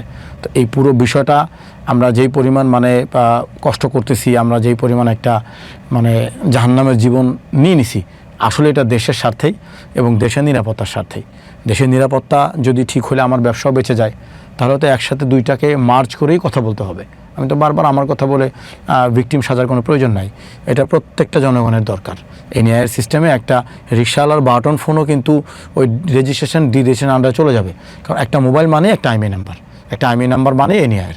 এটাকে সংশোধন করে যদি তারা না আনে, আমরা এটা চাই না, সংশোধন করিয়ে আনতে হবে। এবং এটা একটা পাইলট প্রোগ্রাম, অন্তত 1 বছর চলমান থাকতে হবে। মানুষ ব্যবহার করবে, বুঝবে, সহজ হবে, ত্রুটিগুলো 100% স্মুথ হবে, তারপর এটা বাণিজ্যিকভাবে আপনি চালু করতে পারেন। এইটার বিষয়ে আমরা প্রতিবাদ করে যাচ্ছি। এটার শেষ রেজাল্টটা কি আসলো? আমরা যখন আইনের দ্বারস্থ হয়েছি বা এখন এই মুহূর্তে এটার আসলে অবস্থানটা কোন জায়গায়, বা এটাকে কোনো সিদ্ধান্ত দেওয়া হয়েছে?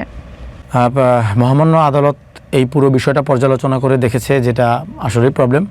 এই জন্য এটা 1 মাস স্থগিত রেখে এটা কিভাবে ব্যবহারকারী বান্ধব, সেটার জন্য তাদেরকে, যারা এটা করেছে সেই সিন্ডিকেটকে বা বিটিআরসি সেই মহলকে স্পষ্টভাবে বার্তা দিতে বলেছে, যৌক্তিকভাবে উপস্থাপন করতে বলেছে যে এটা যে জনবান্ধব, সেটার লজিক্যাল কিছু প্রমাণ দিতে। সেই অনুসারে 1 মাস সময় দিয়েছে। 1 মাসে মনে হয় 10 দিন চলে গিয়েছে, আরও 20 দিন আছে। তো 20 দিনের ভেতর যদি আল্লাহ চায় সফলভাবে কোনো ভেজাল ছাড়া নির্বাচনটা হয়ে যায়, নির্বাচনী সরকার আসলে আমরা তাদেরকে আবার উপস্থাপন করতে পারবো যে এটা সম্পূর্ণই মোবাইল ফোনের বাজারটা অল্প কিছু মানুষ একসাথে করবে, ওই সিন্ডিকেট। এটা কখনোই নাগরিক বান্ধব কিছু না, রাষ্ট্রের ভালোর জন্য কিছু না। ব্যবসা ক্ষেত্রে, মোবাইল ব্যবসা বা অন্য যে কোনো ব্যবসার ক্ষেত্রে বাংলাদেশের প্রেক্ষাপটে রাজনীতির প্রভাব কতটুকু? আমার রাজনীতি নিয়ে কোনো নলেজ নাই, সেজন্য আমি সঠিক বলতে পারবো না। কিন্তু এখন পর্যন্ত যারা ইন্টারিম সরকার তো রাজনীতির অংশ, হ্যাঁ, তাদের যে টিমটা আছে তারা দেশ বান্ধব কোনো ভালো কাজ করছে আমার চোখেই পড়তেছে না। তারা গার্মেন্টস ইন্ডাস্ট্রি ধ্বংস করে দিছে, মোবাইল ফোনে হাত দিছে। অন্যান্য আত্মীয় স্বজন কেউ আছে ইলেকট্রনিক আইটেমের বিজনেস করে, জামা কাপড়ের বিজনেস করে, ফলের বিজনেস করে, আমি কারো কাছে শুনতেছি না কেউ ভালো আছে। তার মানে বর্তমান যে রাজনৈতিক দলটা দেশে আছে তারা আসলে দেশের জন্য যোগ্য না। আমরা অনেক আশা করেছিলাম ডক্টর ইউনূসের কাছে যে তিনি আসলে দেশের বাহিরের যে সিচুয়েশনটা, আমাদের পাসপোর্টের মান দিনকে দিন কমে যাচ্ছে। আশপাশের সাধারণ দেশগুলো আমাদেরকে ভিসা দিচ্ছে না, ব্ল্যাক লিস্টেড করে দিচ্ছে, রেড লিস্টেড করে দিচ্ছে। এই সমস্যাগুলো চলে যাবে এবং ব্যবসায়ী বান্ধব একটা পরিবেশ তিনি সৃষ্টি করে তারপরে চলে যাবেন। উল্টা এখন শুনতেছি দেশের যে ঋণ ছিল IMF-এর, সেই ঋণের পরিমাণ বহু গুণ বেড়ে গেছে। আবার অভ্যন্তরীণ আইনশৃঙ্খলা দুর্বল, রাস্তাঘাটে চিন্তাই হচ্ছে, মোহাম্মদপুরে মানুষ যাইতে ভয় পায়, মোহাম্মদপুরে একটা ট্যাগ লাগাই দিচ্ছে, ওখানে গেলেই আপনারা মনে করেন যে সব খুলে রেখে দিবে। এরকম যে প্রবলেমগুলো দেখতেছি, তার মানে আমরা আসলে আশা হতো এবং এই বর্তমান যারা সরকার পরিচালনা করতেছে তারা পুরোপুরিভাবেই দেশ চালাতে ব্যর্থ। বাংলাদেশের এবং বাংলাদেশের বাইরের মোবাইল মার্কেটের মূল পার্থক্যটা কি? দেশের বাইরের তো মানে আমি কোন দেশ দিয়ে বোঝাবো, আমাদের 6টা-7টা দেশের সাথে আমরা প্রত্যক্ষভাবে কানেক্টেড। সবচেয়ে বেশি কানেক্টেড চায়নার সাথে। চায়নার মানুষ এত বেশি আধুনিক, এটা আপনারা বুঝাতে পারবো না। তারা আছে 2026-এ, কিন্তু এখন জীবনযাপন করতেছে 2046-এর। 20 বছর তারা আগানো। সেটা কেন? একটা ছোট বোঝাই, আমরা যে অ্যাপার্টমেন্টে থাকি, আমার বন্ধু আছে চায়নাতে, রিলেটিভ, ওর বাসা থাকি। আমি ওর বাসা বসে নির্দিষ্ট 2-3টে ই-কমার্স আছে চায়না, সেখান থেকে জিনিসপত্র কেনাকাটা করি। আমার যদি আন্ডারওয়্যারও লাগে আমি সেখান থেকে কিনি, সাইজ সিলেক্ট করে দেই, কাপড় সিলেক্ট করে দিই, সব চায়না ভাষায়। একটু ম্যানেজ করা কষ্ট, দেই। তারপরে আমি ঘুম দেই। ঘুমানোর পরে 24 থেকে 28 ঘন্টার ভেতরে আমার ফোন ওই অ্যাপের মাধ্যমে নোটিফিকেশন আসে যে এটা কোন স্টেট থেকে ছাড়ছে এবং এখন পর্যন্ত কই আছে, কোন হাবে জমা দিছে। আবার নোটিফিকেশন আসে হাব থেকে ডেলিভারি ম্যান নিয়ে বেরিয়েছে। আবার একটা নোটিফিকেশন আসে যে বাসার নিচে একটা লকারে সে রেখে চলে গেছে। একটা লকারে, লকার নাম্বার নাই, 300-400 লকার আছে প্রত্যেক বিল্ডিংয়ের। আমি যে লকারে যাব আমাকে তারা একটা ইউনিক কোড দিয়ে দেয়।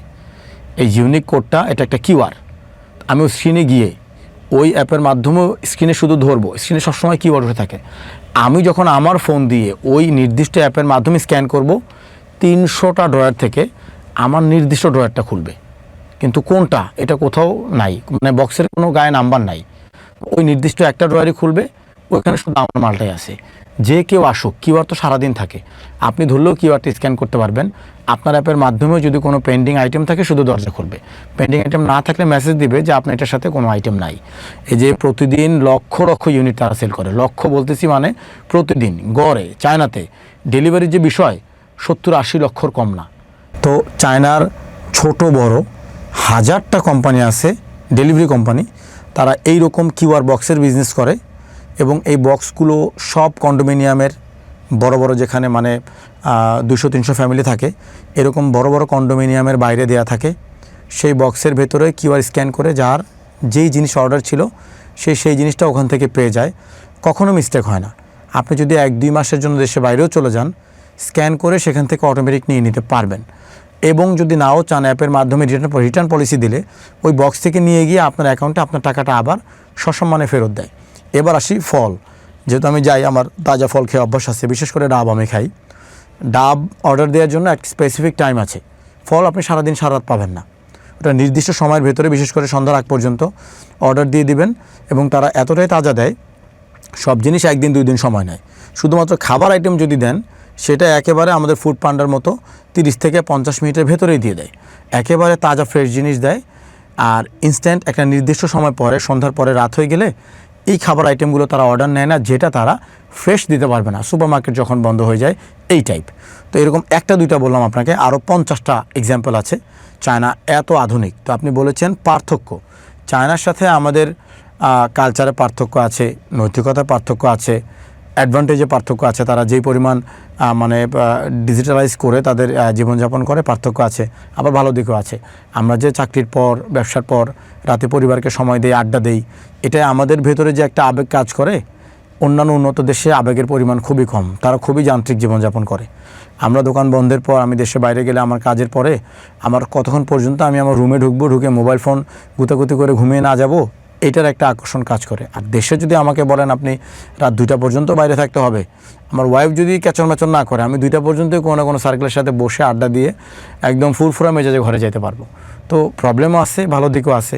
আমি মনে করি আমি আমার দেশকে ভালোবাসি, আর আমাদের উচিত আমাদের দেশটাকে যত দ্রুত এরকম সমস্যাগুলো ফাইন্ড আউট করে সমাধান করা যায় পরিবেশের দিক থেকে, নৈতিকতার দিক থেকে, ততই ভালো। আপনার কাছে সাফল্যের সংজ্ঞা কি?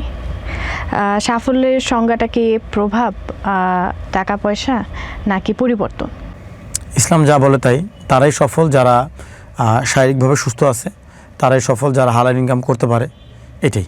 তো আমি মনে করি আমার তেমন কোনো আল্লাহর রহমতে বিপদ আপদ হয় না, কারোর সাথে আমার কোনো শত্রুতা নাই, আমি কখনো চুরি ডাকাতি ছিনতাই অ্যাক্সিডেন্টের শিকার হই নাই। তো এটি তো সফলতা, আমি সেভাবে সফল আছি। আমার ব্যবসার পরিধি খুবই ছোট, কিন্তু কাস্টমারদের সাথে আমার কখনো বন্ডিংয়ে প্রবলেম হয় না। ঢাকার বাইরে থেকে দূর দূরান্ত থেকে কাস্টমার আসে আমার সাথে সেলফি তুলে একটা ফোন আমার হাত থেকে নেওয়ার জন্য। আমি তো আলহামদুলিল্লাহ এটাকে সফলতা মনে করি। আর আমি মনে করি বা হালালভাবে চললে আপনার আয় উপার্জনের রাস্তা যদি হালাল থাকে, কারোর জন্য যদি আপনি ক্ষতির চিন্তা না করেন, আপনি যদি অন্য কারো সফলতা থেকে হিংসা না করেন, তাহলে এটি সফলতা। আপনি রাতে একটা শান্তির ঘুম হয়, এবং যদি আপনার কাছে একটা ভালোবাসার পরিবার থাকে, তাদেরকে আপনি ঠিকমতো সময় দেন, সেটাও একটা সফলতা আমি মনে করি। তো ঘুরে ফিরে আমি ধর্মীয় রেফারেন্সই টানবো। যদি আপনি সফলতা চান, সেক্ষেত্রে আল্লাহ পাক বলে দিছে যে ইসলামিক নির্দেশ মানলেই আসলে এটা সফলতা। আর সফলতাটা নিজের ভেতরে অনুভূতি। তো অনুভূতি যদি নষ্ট হয়ে যায়, হিংসা লোভ লালসা ঢুকে যায়, তখন আপনি সফল হলেও অনেক সময় টের পান না। অথচ আপনি যে হিংসা নিয়ে দুঃখ কষ্টে আছেন, সমাজের বিভিন্ন কাজকর্ম দেখে আপনার মনে হইতেছে আপনার আরও টাকা দরকার, আরও উন্নতি দরকার, ঠিক আপনাকে যে দেখে আপনার মনের ভেতরে খবর যে জান না, সে আবার আপনার এই জায়গাটা আসার জন্য হাউতাস করে, যে মনে হয় ওই জায়গাটা গেলে আমি সফল হতাম। তার সফলতাটা এটা সম্পূর্ণ আল্লাহ প্রদত্ত জিনিস। আর আল্লাহ যাকে সফলতা দিছে তার মনের ভিতর থেকে ফিল করানোটা বেশি জরুরি। অন্তর্চক্ষু দিয়ে দেখলে আমরা নির্দিষ্ট জায়গাতে সফল আছি। আর যদি অন্তর্চক্ষুতে আপনার মনে হয় আপনি সফল না, সেক্ষেত্রে যে ল্যাকিংসগুলো আপনার ভেতরে আছে নীতিগত বা চরিত্রগত, সেগুলো ঠিকঠাক করলে আমি মনে করি সহজেই সফল হওয়া যায়, টাকা প্রভাব ক্ষমতার থেকেও বেশি। আচ্ছা, আপনি ফোন কালেক্ট করেন, এটা আপনার একটা প্যাশন, আপনি প্রথমে এই কথাটা বলছিলেন। তো ফোন কালেক্ট করা বিষয়টা আসলে কেমন? এটার কি দাম বাড়ে, বা এটার কি কোনো মার্কেট আছে? বা আপনি একটা ফোন কালেক্ট করলেন, এটা বহুদিন সংরক্ষণ করলেন, এটাকে অকশনে আসলে সেল করা যায়? বা এমন কি পৃথিবীতে বা কোনো জায়গায় এরকম কোনো অকশন বা এই জিনিসগুলো হয় কিনা? জি, উন্নত দেশগুলোতে ভিনটেজ আইটেমের অকশন হয়। ভিনটেজ মানে হচ্ছে পুরনো দিনের জিনিস, সেটা শুধু ফোন না। অনেক মানুষ এই যে পিতলের যে বদনা, তারপরে অন্যান্য পিতলের যে সামগ্রী আছে, বাটি, যেগুলা জমিদারি আমলে বাংলাদেশে ব্যবহার হয়েছে, সেগুলোও কিন্তু কালেক্ট করে, বিক্রিও করে। তো আমি যেহেতু আমার ভালোবাসাটা স্মার্ট মোবাইল ফোনের ক্ষেত্রে, তাই আমি শুধু ফোন কালেক্ট করি। আর এটা একটা নেশা। যারা মদের নেশা আছে, প্রতি রাতে মদ খাইলে আমি শুনছি লিভার বা কিডনি নষ্ট হয়ে যায়, তারা তো জানে, ছাড়তে পারে না। আমিও জানি আমার টাকা নষ্ট হচ্ছে, কিন্তু আমি ছাড়তে পারি না। আর আমার এখন পর্যন্ত বিক্রির কোনো পরিকল্পনা যেহেতু নাই, সেক্ষেত্রে আমি জানি না কতদিন পর্যন্ত এটা কন্টিনিউ আমি করব। আমার এখন পর্যন্ত ভালো লাগে এবং পুরো দমে আগে। আপনার কাছে কি কি ফোন আছে ভিনটেজ ফোন বা আপনার সংরক্ষণে? 6 থেকে 7টা ব্র্যান্ড আছে, অনেকে নামও জানে না। ফুজিৎসু একটা জাপানিজ ব্র্যান্ড, এটার ফোন আমার কাছে আছে। ডকোমো একটা জাপানিজ অপারেটর, তারা ফোনও বানায়, এটার ফোন আমার কাছে আছে। সাজেম নামে একটা ফোন ছিল, অনেক আগের ব্র্যান্ড, এখন ফোন তৈরি করে কিনা মনে হয় করে না, আমার কাছে আছে।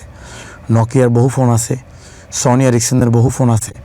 এখানে আছে আপনার হচ্ছে Nokia, Sony Ericsson, Samsung, LG, BlackBerry, এগুলো আছে। টোটাল আমার কাছে ভিনটেজ ফোনের কালেকশনের ব্র্যান্ড আলাদা আলাদা করতে গেলে প্রায় 10টা হয়ে যাবে। আর যদি ফুল কালেকশনটা টাকার অঙ্কে হিসাব করে, তাহলে কত টাকা হতে পারে? না, এটা আমাকে আগেও কয়েকজন জিজ্ঞেস করেছে, আমি বলবো না। বেশ বড় অ্যামাউন্ট। এটা বলা কারো কাছে মনে হবে পাবলিক স্টান্ট, আর কারো কাছে কষ্ট লাগতে পারে, কারণ অনেকেরই স্বাদ আছে কিন্তু সাধ্য নাই। বেশ অনেক টাকা আমি নষ্ট করেছি। এটা আমার পরিবার এটা নিয়ে আমার উপর খুব রাগ। আমার বন্ধুবান্ধব আমাকে অনেক সময় পাগল বলে যে এটা করা উচিত না। এমনও ফোন আছে, দেশের বাইরে কোনো দেশে গিয়েছিলাম, যতদূর মনে পড়ে আমি রাশিয়াতে গিয়েছিলাম, সেখান থেকে আমি ফোন এনেছিলাম কয়েকটা, 3 অথবা 4টা ফোন আমি $500 দিয়ে কিনেছিলাম। তো যেহেতু আমি ইন্টারিম সরকারের আমলেই গিয়েছি, আওয়ামী লীগ সরকারের পতনের পর 24শে আগস্টের পর, 24-এর লাস্টের দিকে না 25-এর শুরুতে, সেক্ষেত্রে ওগুলো আমাদের তো তখনই রিজার্ভ ডলার না থাকায় আমাদের ডলারের রেট বেড়ে 125-30 হয়ে গেছিলো। ওই হিসাবে ওটার 3-4টা ফোনের দাম 60,000 টাকা পড়ছে। তো ওটা আমি কারো কাছে বিক্রি করতে গেলে আমার মনে হয় না ওই 5,000 করে 4টা আমাকে 20,000 টাকা দিবে। আমি 60,000 দিয়ে আনছি, আমার ভালো লাগে। একসময় আমি এগুলো চালাইছিলাম, আমার সেই স্মৃতি থেকে সেগুলো সচল আছে, সব কিছু অরিজিনাল। আমি এখনও মাঝে মাঝে ওগুলো অন করি, ব্যবহার করি, ফোনে চার্জ দিই, আবার মুছে আমার মিউজিয়ামে রেখে দিই। এই যে টাকাটা আপনি ইনভেস্ট করলেন, ধরুন আপনি 1 লাখ টাকা ইনভেস্ট করলেন এই কালেকশনের উপরে, তো এইটাকে আসলে আগামী 5 বছর 10 বছর পরে কি এটা কি বাড়বে? নাকি এটার কোনো ভ্যালু থাকবেই না আসলে? অ্যান্টিক জিনিসের দাম তো অবশ্যই বাড়ে। আজ থেকে 5-6 বছর আগে, করোনার আগেই হবে, অ্যাপেলের আইফোন যেটা ছিল, জাস্ট আইফোন, প্রথম তাদের যে ফোনটা, এই ফার্স্ট সংস্করণ ফোনটা আইফোন 2G, এই ফোনটা কারো কাছে ছিল, দেশের নাম আমার মনে নাই, প্রসিদ্ধ নিউজ, এটা যে কেউ গুগল করলে জানতে পারবে। করোনার আগে একজন ব্যক্তির কাছে এটা কয়েকটা ইউনিট ছিল, আর একটা সে বিক্রি করার জন্য নিলামে তুলেছিল। এটার নিলামে তোলার যে কারণ এবং নিলামে যে মানুষের আকর্ষণের কারণ, তা হচ্ছে ওই ফোনটা অ্যাপেল যখন উৎপাদন করেছিল 2007 সালে, উৎপাদন করার পর এটা যখন বাজারজাত করার আগে ওপরে একটা পলি করে, আমার বলি সিল প্যাক, তার কাছের ইউনিটগুলো বা একটা ইউনিট পুরোপুরি সিল প্যাক ছিল, ওপরের পলিথিনটাও সে খুলে নাই।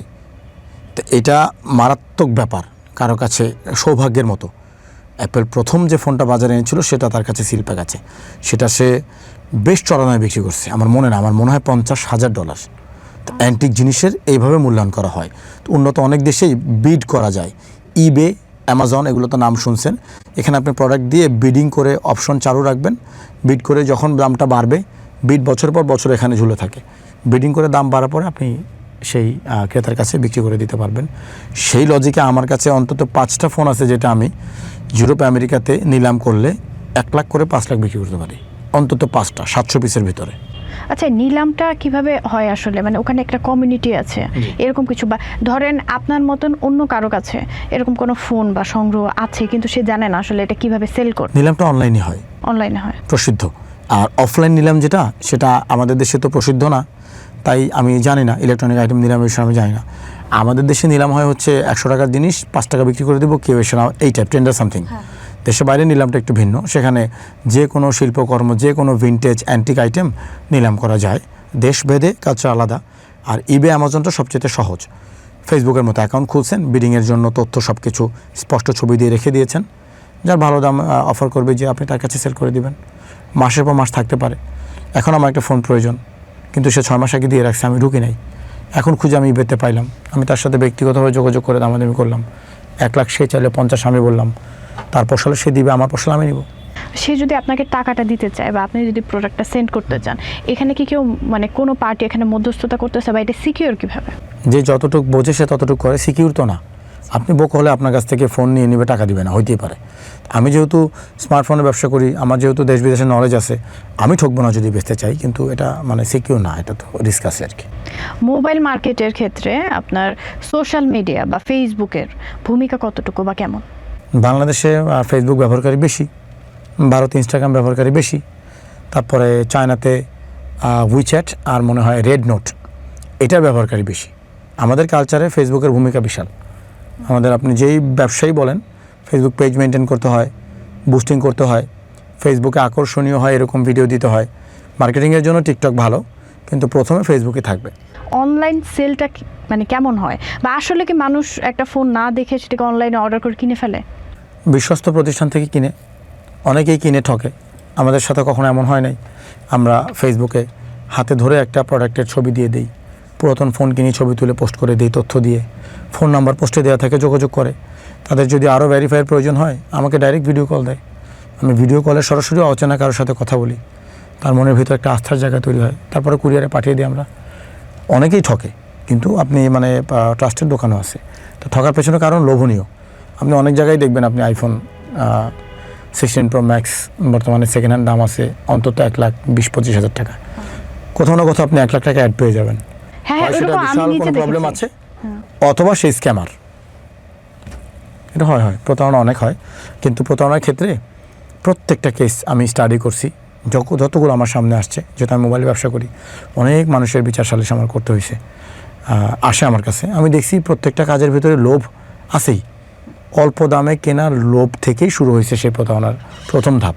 এই জন্য আমি মানুষকে বারবার বলি, নিজের নবসকে আপনি কন্ট্রোল করেন। অল্প দামে একটা প্রবলেম, অল্প টাকায় দামি জিনিস মানে একটা সমস্যা।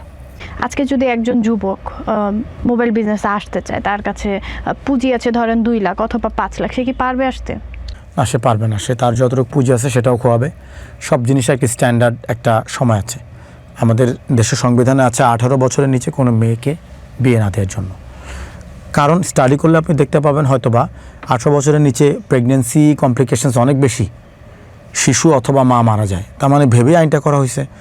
আপনার যদি স্ট্যান্ডার্ড একটা পুঁজি না থাকে, আপনি সেই ব্যবসা আসা মানে আপনি সেই ব্যবসার জন্য কিন্তু বিষ ফোড়া, আপনাকে গেলে ফেলতে হবে অথবা আপনি ক্যান্সারে পরিণত হবেন। এরকম আমাদের এখানে হয়। অল্প কিছু টাকা পুঁজি নিয়ে বসুন্ধরা সিটি মার্কেটে কয়েকবার হয়েছে, অল্প টাকা পুঁজি নিয়েছে, কোনো একটা দোকানদারের সাথে মৌখিক চুক্তি করেছে, আমি আপনার দোকানে বসে ব্যবসা করব, আমি মাসে আপনার কিছু টাকা ভাড়া দিব। সে দোকানদার বিশ্বাস করে সুযোগ দিয়েছে, 1-2-3 মাস ব্যবসা করেছে। তো অনেক দোকানদার এই দোকানের মাধ্যমে তার পরিচিতি হয়েছে বলে তাকে প্রোডাক্টও বাকিতে দিয়েছে, আজকে নিয়েছে কালকে টাকা দিয়ে দিয়েছে। কিন্তু এটা সে টানা মেনটেন করতে করতে 6 মাস 1 বছর পর আজকে নিয়েছে কালকে দিয়ে দিবে হিসাব করে 10-15 জনের কাছ থেকে নিয়েছে। যেহেতু ফেস ভ্যালু তৈরি হয়েছে, তো 10 জনের কাছ থেকে 10টা আইফোন কেনা মানে এখানে প্রায় 20 লাখ টাকার মতো। আবার আগেরও কিছু টাকা তার কাছে কেউ পায়, আবার কোনো কাস্টমারের কাছ থেকে কোনো টাকা অ্যাডভান্স নিয়ে রাখছে, ফোন টোন দিবে, নানানভাবে মানে চক্রান্ত করে একদিন সকালে ঘুম থেকে উঠে দোকান খোলার পর সে আর আসতেছে না। ওই দিন শরীর খারাপ থাকতে পারে, যোগাযোগ করা যাচ্ছে না। দ্বিতীয় দিন তৃতীয় দিন গিয়ে আমরা টের পাচ্ছি সে ভদ্রলোক কোনোভাবেই আর যোগাযোগ করা যাচ্ছে না, সে চলে গেছে। কারণ তার পুঁজি ছিল কম, সে স্বপ্ন দেখতো বেশি, এবং মনে করেন যে নিজের লাইফস্টাইলটা একটু স্ট্যান্ডার্ড একটু আপ বেশি হয়ে গেছে। একটা মোটরসাইকেল কিনে ফেলছে R15, একটা ভালো ফ্ল্যাট বাসায় কিনে ফেলছে, মানে ভাড়া নিয়ে নিচ্ছে, পরিবার সহ থাকে। ফ্ল্যাটের ভিতরে আবার 2-4-5 লাখ টাকার ফার্নিচার কিনে ফেলছে মানুষের টাকায়। মানুষ তো ডিউ দিচ্ছেই। আপনি যাকে 2 লাখ টাকার ফোন এনে 1 লাখ টাকা আজকে রাতে দিচ্ছেন, কাল আপনাকে বিশ্বাস করে আরও 1 লাখের জন্য সুযোগ দিচ্ছে। কালকে যখন 1 লাখ দিয়ে দিচ্ছেন, সে বিশ্বাস করে এবার 3 লাখ টাকার ফোন আপনাকে দিচ্ছে। বিক্রি করে তো দিবেনই, আপনি তার মার্কেটের প্রতিবেশী। এই প্রবলেমগুলো হয় অল্প পুঁজিতে যারা ব্যবসা করতে আসে, এটা বিশাল বড় একটা সমস্যা। আচ্ছা, তো একজন তরুণ ধরেন সে উদ্যোক্তা হতে চাচ্ছে, মোবাইল বিজনেসে আসতে চাচ্ছে, কিন্তু সে চাচ্ছে শুধু অনলাইন করব, অফলাইন করব না। তো শুধু অনলাইনে কি বিজনেসটা সম্ভব? আপনার তো পুঁজি থাকতে হবে, প্রথম কথা এক্সপেরিয়েন্স এবং পুঁজি। সেক্ষেত্রে আপনি কেন স্টাফ হিসেবে 1-2-3-4-5 বছর কাজ করবেন না? আমিও ব্যবসা শুরুর আগে টোটাল 4 বছর কাজ করছি, মিরপুর আর বসুন্ধরা সিটি মিলে। আমার বোঝা লাগছে ব্যবসাটা। তা আপনি কাজটা করবেন, বুঝবেন, শিখবেন, তারপরেই তো ব্যবসায় আসবেন। এবার অনলাইন, আপনি অনলাইনে পেজ খুলে ফেললেন, খুলে আপনি অ্যাড দিয়ে দিলেন। আপনার ফোনটা 20,000 টাকা কেনা, আমাদের তো এক একটা দোকানে লাখ লাখ টাকা খরচ হয়, স্টাফ, ফেসবুক পেজ মেনটেন, আবার দোকান ভাড়া। এবং আমরা কাস্টমারকে কফি দেই, কাস্টমারকে প্রতিদিন কেক, পানি, বিভিন্ন রকম জিনিসপত্র আমরা অফার করি খাবারের জন্য। সেই পরিবেশনে আমাদের প্রতি মাসে খরচ আছে 20,000 টাকা খাবারের জন্য, বেসিক। তাহলে একটা দোকান চালাতে যদি 4-5 লাখ টাকা খরচ হয়, সে যদি একটা 20,000 টাকার ফোন 21,000 বেচে, 1,000 টাকা লাভ হয় না? আপনার তো কোনো দোকানপাট নাই যারা অনলাইনে চালু করতে চাচ্ছেন, ঘরে বসে মাল বেচতেছেন। আপনি তো 20,000 টাকায় কিনে আপনি 20,500 অ্যাড দিলেও আপনার কোনো ক্ষতি নাই। তাহলে আপনি ব্যবসায়ীদের ক্ষতি করলেন না? এই জন্য অনলাইন বিজনেস করা, যদি আপনি প্রাইস মেনটেন করতে না পারেন, আসা উচিত না। এরকম ব্যবসায়ীরা আমাদের জন্য ক্ষতিকর। দোকান নেওয়া ব্যবসায়ীদের থেকে দোকান ছাড়া ব্যবসায়ীদের মার্জিন অল্প হলেও পোষায় যায়, কিন্তু এই লোকটার 1,000 টাকা সারভাইভ করার জন্য দরকার, ব্যবসা করার জন্য না, বেঁচে থাকার জন্য। আর সে 500 টাকা যদি লাভ করে, সম্পূর্ণই তার লাভ। এই যে বৈষম্য, এখান থেকে ইন্ডাস্ট্রিতে প্রবলেম হয়। এটা শুধু মোবাইলের না, যে কোনো ব্যবসায়ীদের ভেতরে যদি এরকম উৎকো লোকজন চলে আসে, এই অল্প টাকার ভেতরে ঘরে বসে বেচে দিতে পারে, তাদের চক্ষু আরও বড় হয়ে যায়। তারা যারা প্রতিষ্ঠিত ব্যবসায়ী, তাদের জন্য বিশাল বড় বাধা এবং একটা ঝুঁকি হয়ে দাঁড়ায়। আচ্ছা, আমরা অনুষ্ঠানের অলমোস্ট শেষ পর্যায়ে চলে এসেছি। আচ্ছা, আমরা যারা আছি, যারা নতুন ফোন কিনতেছি, জেনজি, বা আপনি আজকে আমাদের একটা সিক্রেট বলে দেন, যেটা ফলো করলে আমরা ফোন কিনতে গিয়ে ঠকবো না, আমরা সবসময় জিতবো। সিক্রেট হচ্ছে, সেকেন্ড হ্যান্ড ফোন যখন কিনবেন, বিশেষ করে আইফোন, ব্যাটারি হেলথ কখনোই বেশি চাবেন না। আপনি এখন 26 সালে আছেন, আইফোন কিনতে চান 13, চলতেছে 17, 4 বছর। তো 13, তারপরে 14, এইগুলো যদি আপনি কখনো কোনো দোকানে গিয়ে বাছাই করেন কার কাছে 90% ব্যাটারি হেলথ আছে, তার মানে আপনার মাথায় শয়তান ভর করছে, আপনি আজকে ধরা খাবেনই খাবেন। এটা কেউ ব্যবহার করছে 3-4 বছর, এটা ব্যাটারি থাকবে 80, 82, 79, 78। কেন আপনি 90 চাবেন? ওগুলোই ব্যাটারি বুস্ট করে বাড়ানো হয়, এবং বুস্ট করার কারণে অনেক সময় ব্যাটারির আসল যে কার্যক্ষমতা কমে যায়। এটা বেসিক আইফোনেরটা আপনার বললাম। এবার যারা 13-র পেছনেও খুঁজে আইফোন, তারা কত বড় মানে ভেজাল লোক, একটু চিন্তা করেন। আমরা যে গাড়ি বর্তমানে বাংলাদেশে ইম্পোর্ট হয় সেকেন্ড হ্যান্ড জাপান থেকে, সরকার নির্ধারণ করে দিয়েছে আপনি 5 বছরের আগের কোনো গাড়ি আনতে পারবেন না। কেন? 5 বছর আগের যে মডেল সেটা এমনিতেই লক্ষ্যঝক্কর। 5 বছর পরের যেগুলো আজকে থেকে 5 বছর, সেইটারও মনে করেন যে এই ভাঙছে সেই ভাঙছে, তারপর auction grade 4, auction grade 3.8, auction grade নাই, কোনো একটা কিছু চেঞ্জ হলে অকশন গ্রেড থাকে না। 50,000 কিলো চলছে, 1 লাখ কিলো চলছে, জাস্ট আজকে থেকে 5। আর মোবাইল ফোন আপনি আজকে থেকে 8 বছর পিছনের চান, আইফোন চালাইতে হবে। কম দামে আইফোন চালানোর দরকার নাই। যদি আপনি আসল টেস্ট চান, ঠকতে না চান, আপনার হাতে 20,000 আছে। 20,000-এর ভেতরে 2026 সাল মাত্র শুরু হয়েছে না, পুরো 25 জুড়ে এবং 25-এর পেছনে 24.5, 1 থেকে 1.5 বছরের কোনো ফোনই আপনাকে কিনতে হবে, নতুন কিনেন বা পুরাতন কিনেন। 1, 2 নাম্বার, প্রতিষ্ঠানের কাছ থেকে স্পষ্ট ওখানে দাঁড়িয়ে যা আপনাকে কমিটমেন্ট করতেছে তা মেমোতে লিখে নেবেন অথবা ভিডিও করে নেবেন। তার মনে সৎসাহস না থাকলে সে কিন্তু ভিডিওতে রাজি হবে না। তো ভিডিওতে রাজি না হলে, মেমোতে লিখতে না হলে আপনারা কিনবেন না। বেশিরভাগ মানুষই সেকেন্ড হ্যান্ড ফোন কিনে ঠকে।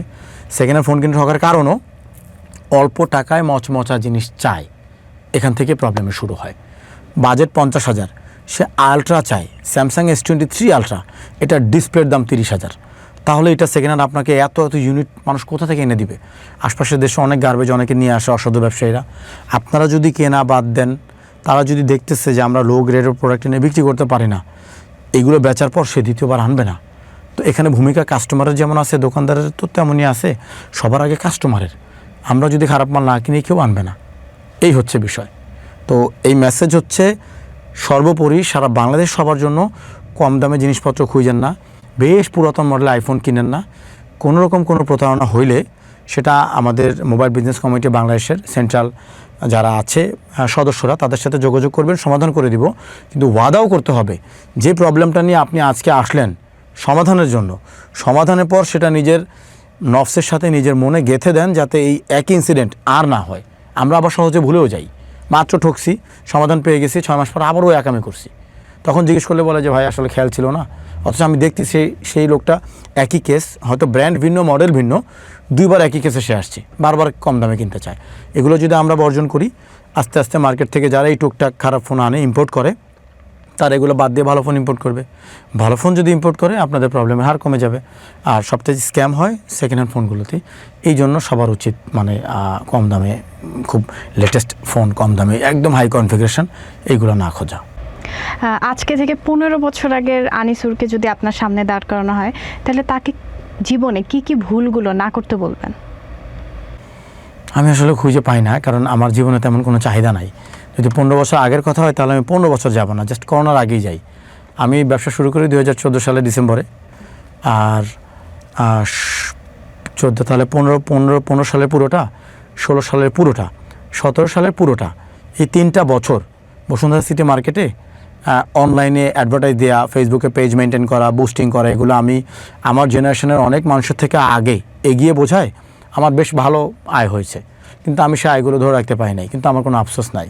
তো বিষয় যদি হয় ভুলের কি, সেটা হচ্ছে ওই সময়ে নতুন করে যারা শুরু করে, অ্যাপেল গ্যাজেটস আছে, সুমাসটেক আছে, কেয়ারো ইন্টারন্যাশনাল আছে, তারা আমার 2 বছর 3 বছর পরে ব্যবসা স্টার্ট করে। তারা আমার থেকে এখন 10 গুণ শক্তিশালী। আমার ভেতরে কোনো আফসোস নাই। আমার নসিবে যতটুকু দিছে আল্লাহ অতটুকুই তো খাবো। তো আমার এলাকার ছোটো ভাই, তারা ম্যাক্সিমাম আমার ছোটো, কেয়ারোয়ের মালিক আমার বন্ধু। তো এদের আমি নিজের চোখের সামনে বড় হইতে দেখছি। যখন আমি স্ট্যাবলিশড হয়ে গেছি ব্যবসায়, আমার 5-10টা স্টাফ আছে, তখন মাত্র তারা দোকান নিছে। এখন তারা উন্নতির শিখরে পৌঁছে গেছে। ওটা আল্লাহ তারে দিছে, আল্লাহ তাদেরকে দিক নির্দেশনা দিছে, তারা সে অনুযায়ী করছে, তাদের হাতে টাকা ধরা দিছে। তো আমার হয়তো অনেক টাকা নেই, আবার আমার তো কোনো বিপদও নাই, হয়তো অনেক টাকা নেই, আবার আমার কোনো ব্যাংক লোনও নাই, আলটিমেটলি তো আমি কোনো প্রবলেমে নাই। তো আমি মনে করি আমি 100% সফল। যদি আফসোস থাকে, ওই সময় যদি আমি তারা যখন শুরু করে, যখন পুরো ফাঁকা মাঠে আমি গোল দিচ্ছি, ওই 3 বছর যদি আমি শুধু টাকা সেভিংস করতাম, আমার মনে হয় ঢাকায় অন্তত পক্ষে 3-4টা আমার খুব ভালো ভালো পজিশনে আমি অ্যাসেট কিনে রাখতে পারতাম। এটা আমি করি নাই, এছাড়া কোনো আফসোস নাই। আপনি একজন উদ্যোক্তা, একজন ব্যবসায়ী এবং একজন সফল উদ্যোক্তা। আজকে যে ছেলেটা ধরেন 20 বছর অথবা তরুণ একজন ছেলে খুবই ভেতরে ভেঙে পড়েছে, আপনার শোটি আজকে দেখছে, তো তাদের উদ্দেশ্যে, তরুণ প্রজন্মের উদ্দেশ্যে আপনি যদি কিছু বলেন। উদ্দেশ্য হচ্ছে আমরা যারা পৃথিবীতে আসছি, আল্লাহ কোনো না কোনো উদ্দেশ্য নিয়ে আমাদেরকে পাঠাইছে। উদ্দেশ্য না থাকলে আমাদের বানাইতেও না, পাঠাইতেও না মায়ের পেট থেকে। বিষয় হচ্ছে আমরা প্রত্যেকেই, ছেলে অথবা মেয়ে, কোনো না কোনো কাজে আমরা পারদর্শী। তো যারা অ্যাডাল্ট আছেন, 20 বছর মানে তো অ্যাডাল্ট, যারা কর্মজীবনে পা দিবেন, লেখাপড়া শেষ করেছেন বা শেষের দিকে, আপনারা প্রত্যেকেই কোনো না কোনো কাজে কিন্তু বেস্ট। কিন্তু এটা খুঁজে বের করতে হবে আমি কোন কাজে বেস্ট, কোন কাজটা আমি উপভোগ করি সেটা খুঁজতে আমারও কিন্তু অনেক সময় লেগে গেছে 3-4 বছর। আমি ওই যে বললাম আমি প্রথম জামা কাপড়ে চাকরি করেছি রেডিমেড গার্মেন্টসে, আমার ভালো লাগে না। তারপরে জুয়েলারিতে চাকরি করেছি, ভালো লাগে না। তারপরে ফ্লেক্সি লোডের দোকানে চাকরি করেছি, ভালো লাগে না। ফাইনালি যখন আমি মোবাইল ফোনের দোকানে চাকরিতে জয়েন করেছি, সেখানে যখন মানুষ আসে তারা যখন তাদের কোয়েরি বলে আমি সহজেই ডিল করতে পারি, তাদের সমস্যা বুঝতে পারি, এত সুন্দর করে তাদেরকে উপস্থাপন করছি, তারা ফোন কিনে নিছে। তখন থেকে আমার ভিতরে কনফিডেন্স আসলো যে হয়তোবা আল্লাহ দুনিয়াতে আমাকে পাঠাইছে মোবাইল ফোনকে আমার পেশা হিসেবে বেছে নেওয়ার জন্য। তো যেই কাজে বেস্ট ওই কাজে আপনারা প্রথমে চাকরি করেন এবং নিয়ত সহি রেখে যদি আপনারা সেই কাজ মনোযোগ দিয়ে করেন আল্লাহকে খুশি করার জন্য এবং আপনার যে প্রতিষ্ঠানের মালিক তাকে খুশি করার জন্য, তাহলে আস্তে আস্তে 1 বছর 2 বছর 3 বছরের ভিতরেই দেখতে পাবেন আপনি আপনার ভিতরে পটেনশিয়ালগুলো আপনি দেখতে পাচ্ছেন এবং ছোট হোক বড় হোক আপনি কোনো না কোনোভাবে একটা ব্যবসার রাস্তা তৈরি করতে পারবেন। 5 বছর 10 বছর আগে বাংলাদেশে এরকম পরিস্থিতি ছিলই না যে কেউ একটা ফেসবুকে একটা টিকটকে নিজের চ্যানেল খুলবে, ইউটিউবে কিছু না কিছু কথা বলবে, সেগুলো মানুষ দেখবে।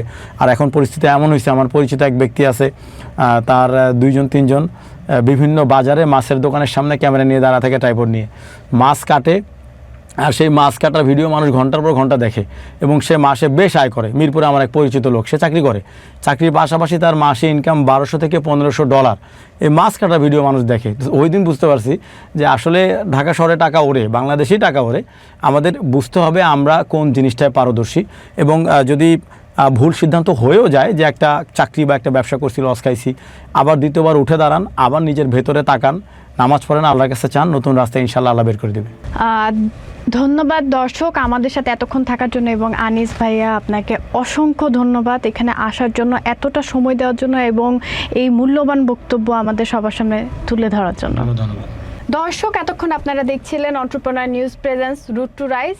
ইনশাল্লাহ আবার আমরা চলে আসব অন্য কোনো গেস্টকে নিয়ে এবং অন্য কোনো উঠে আসার গল্প নিয়ে।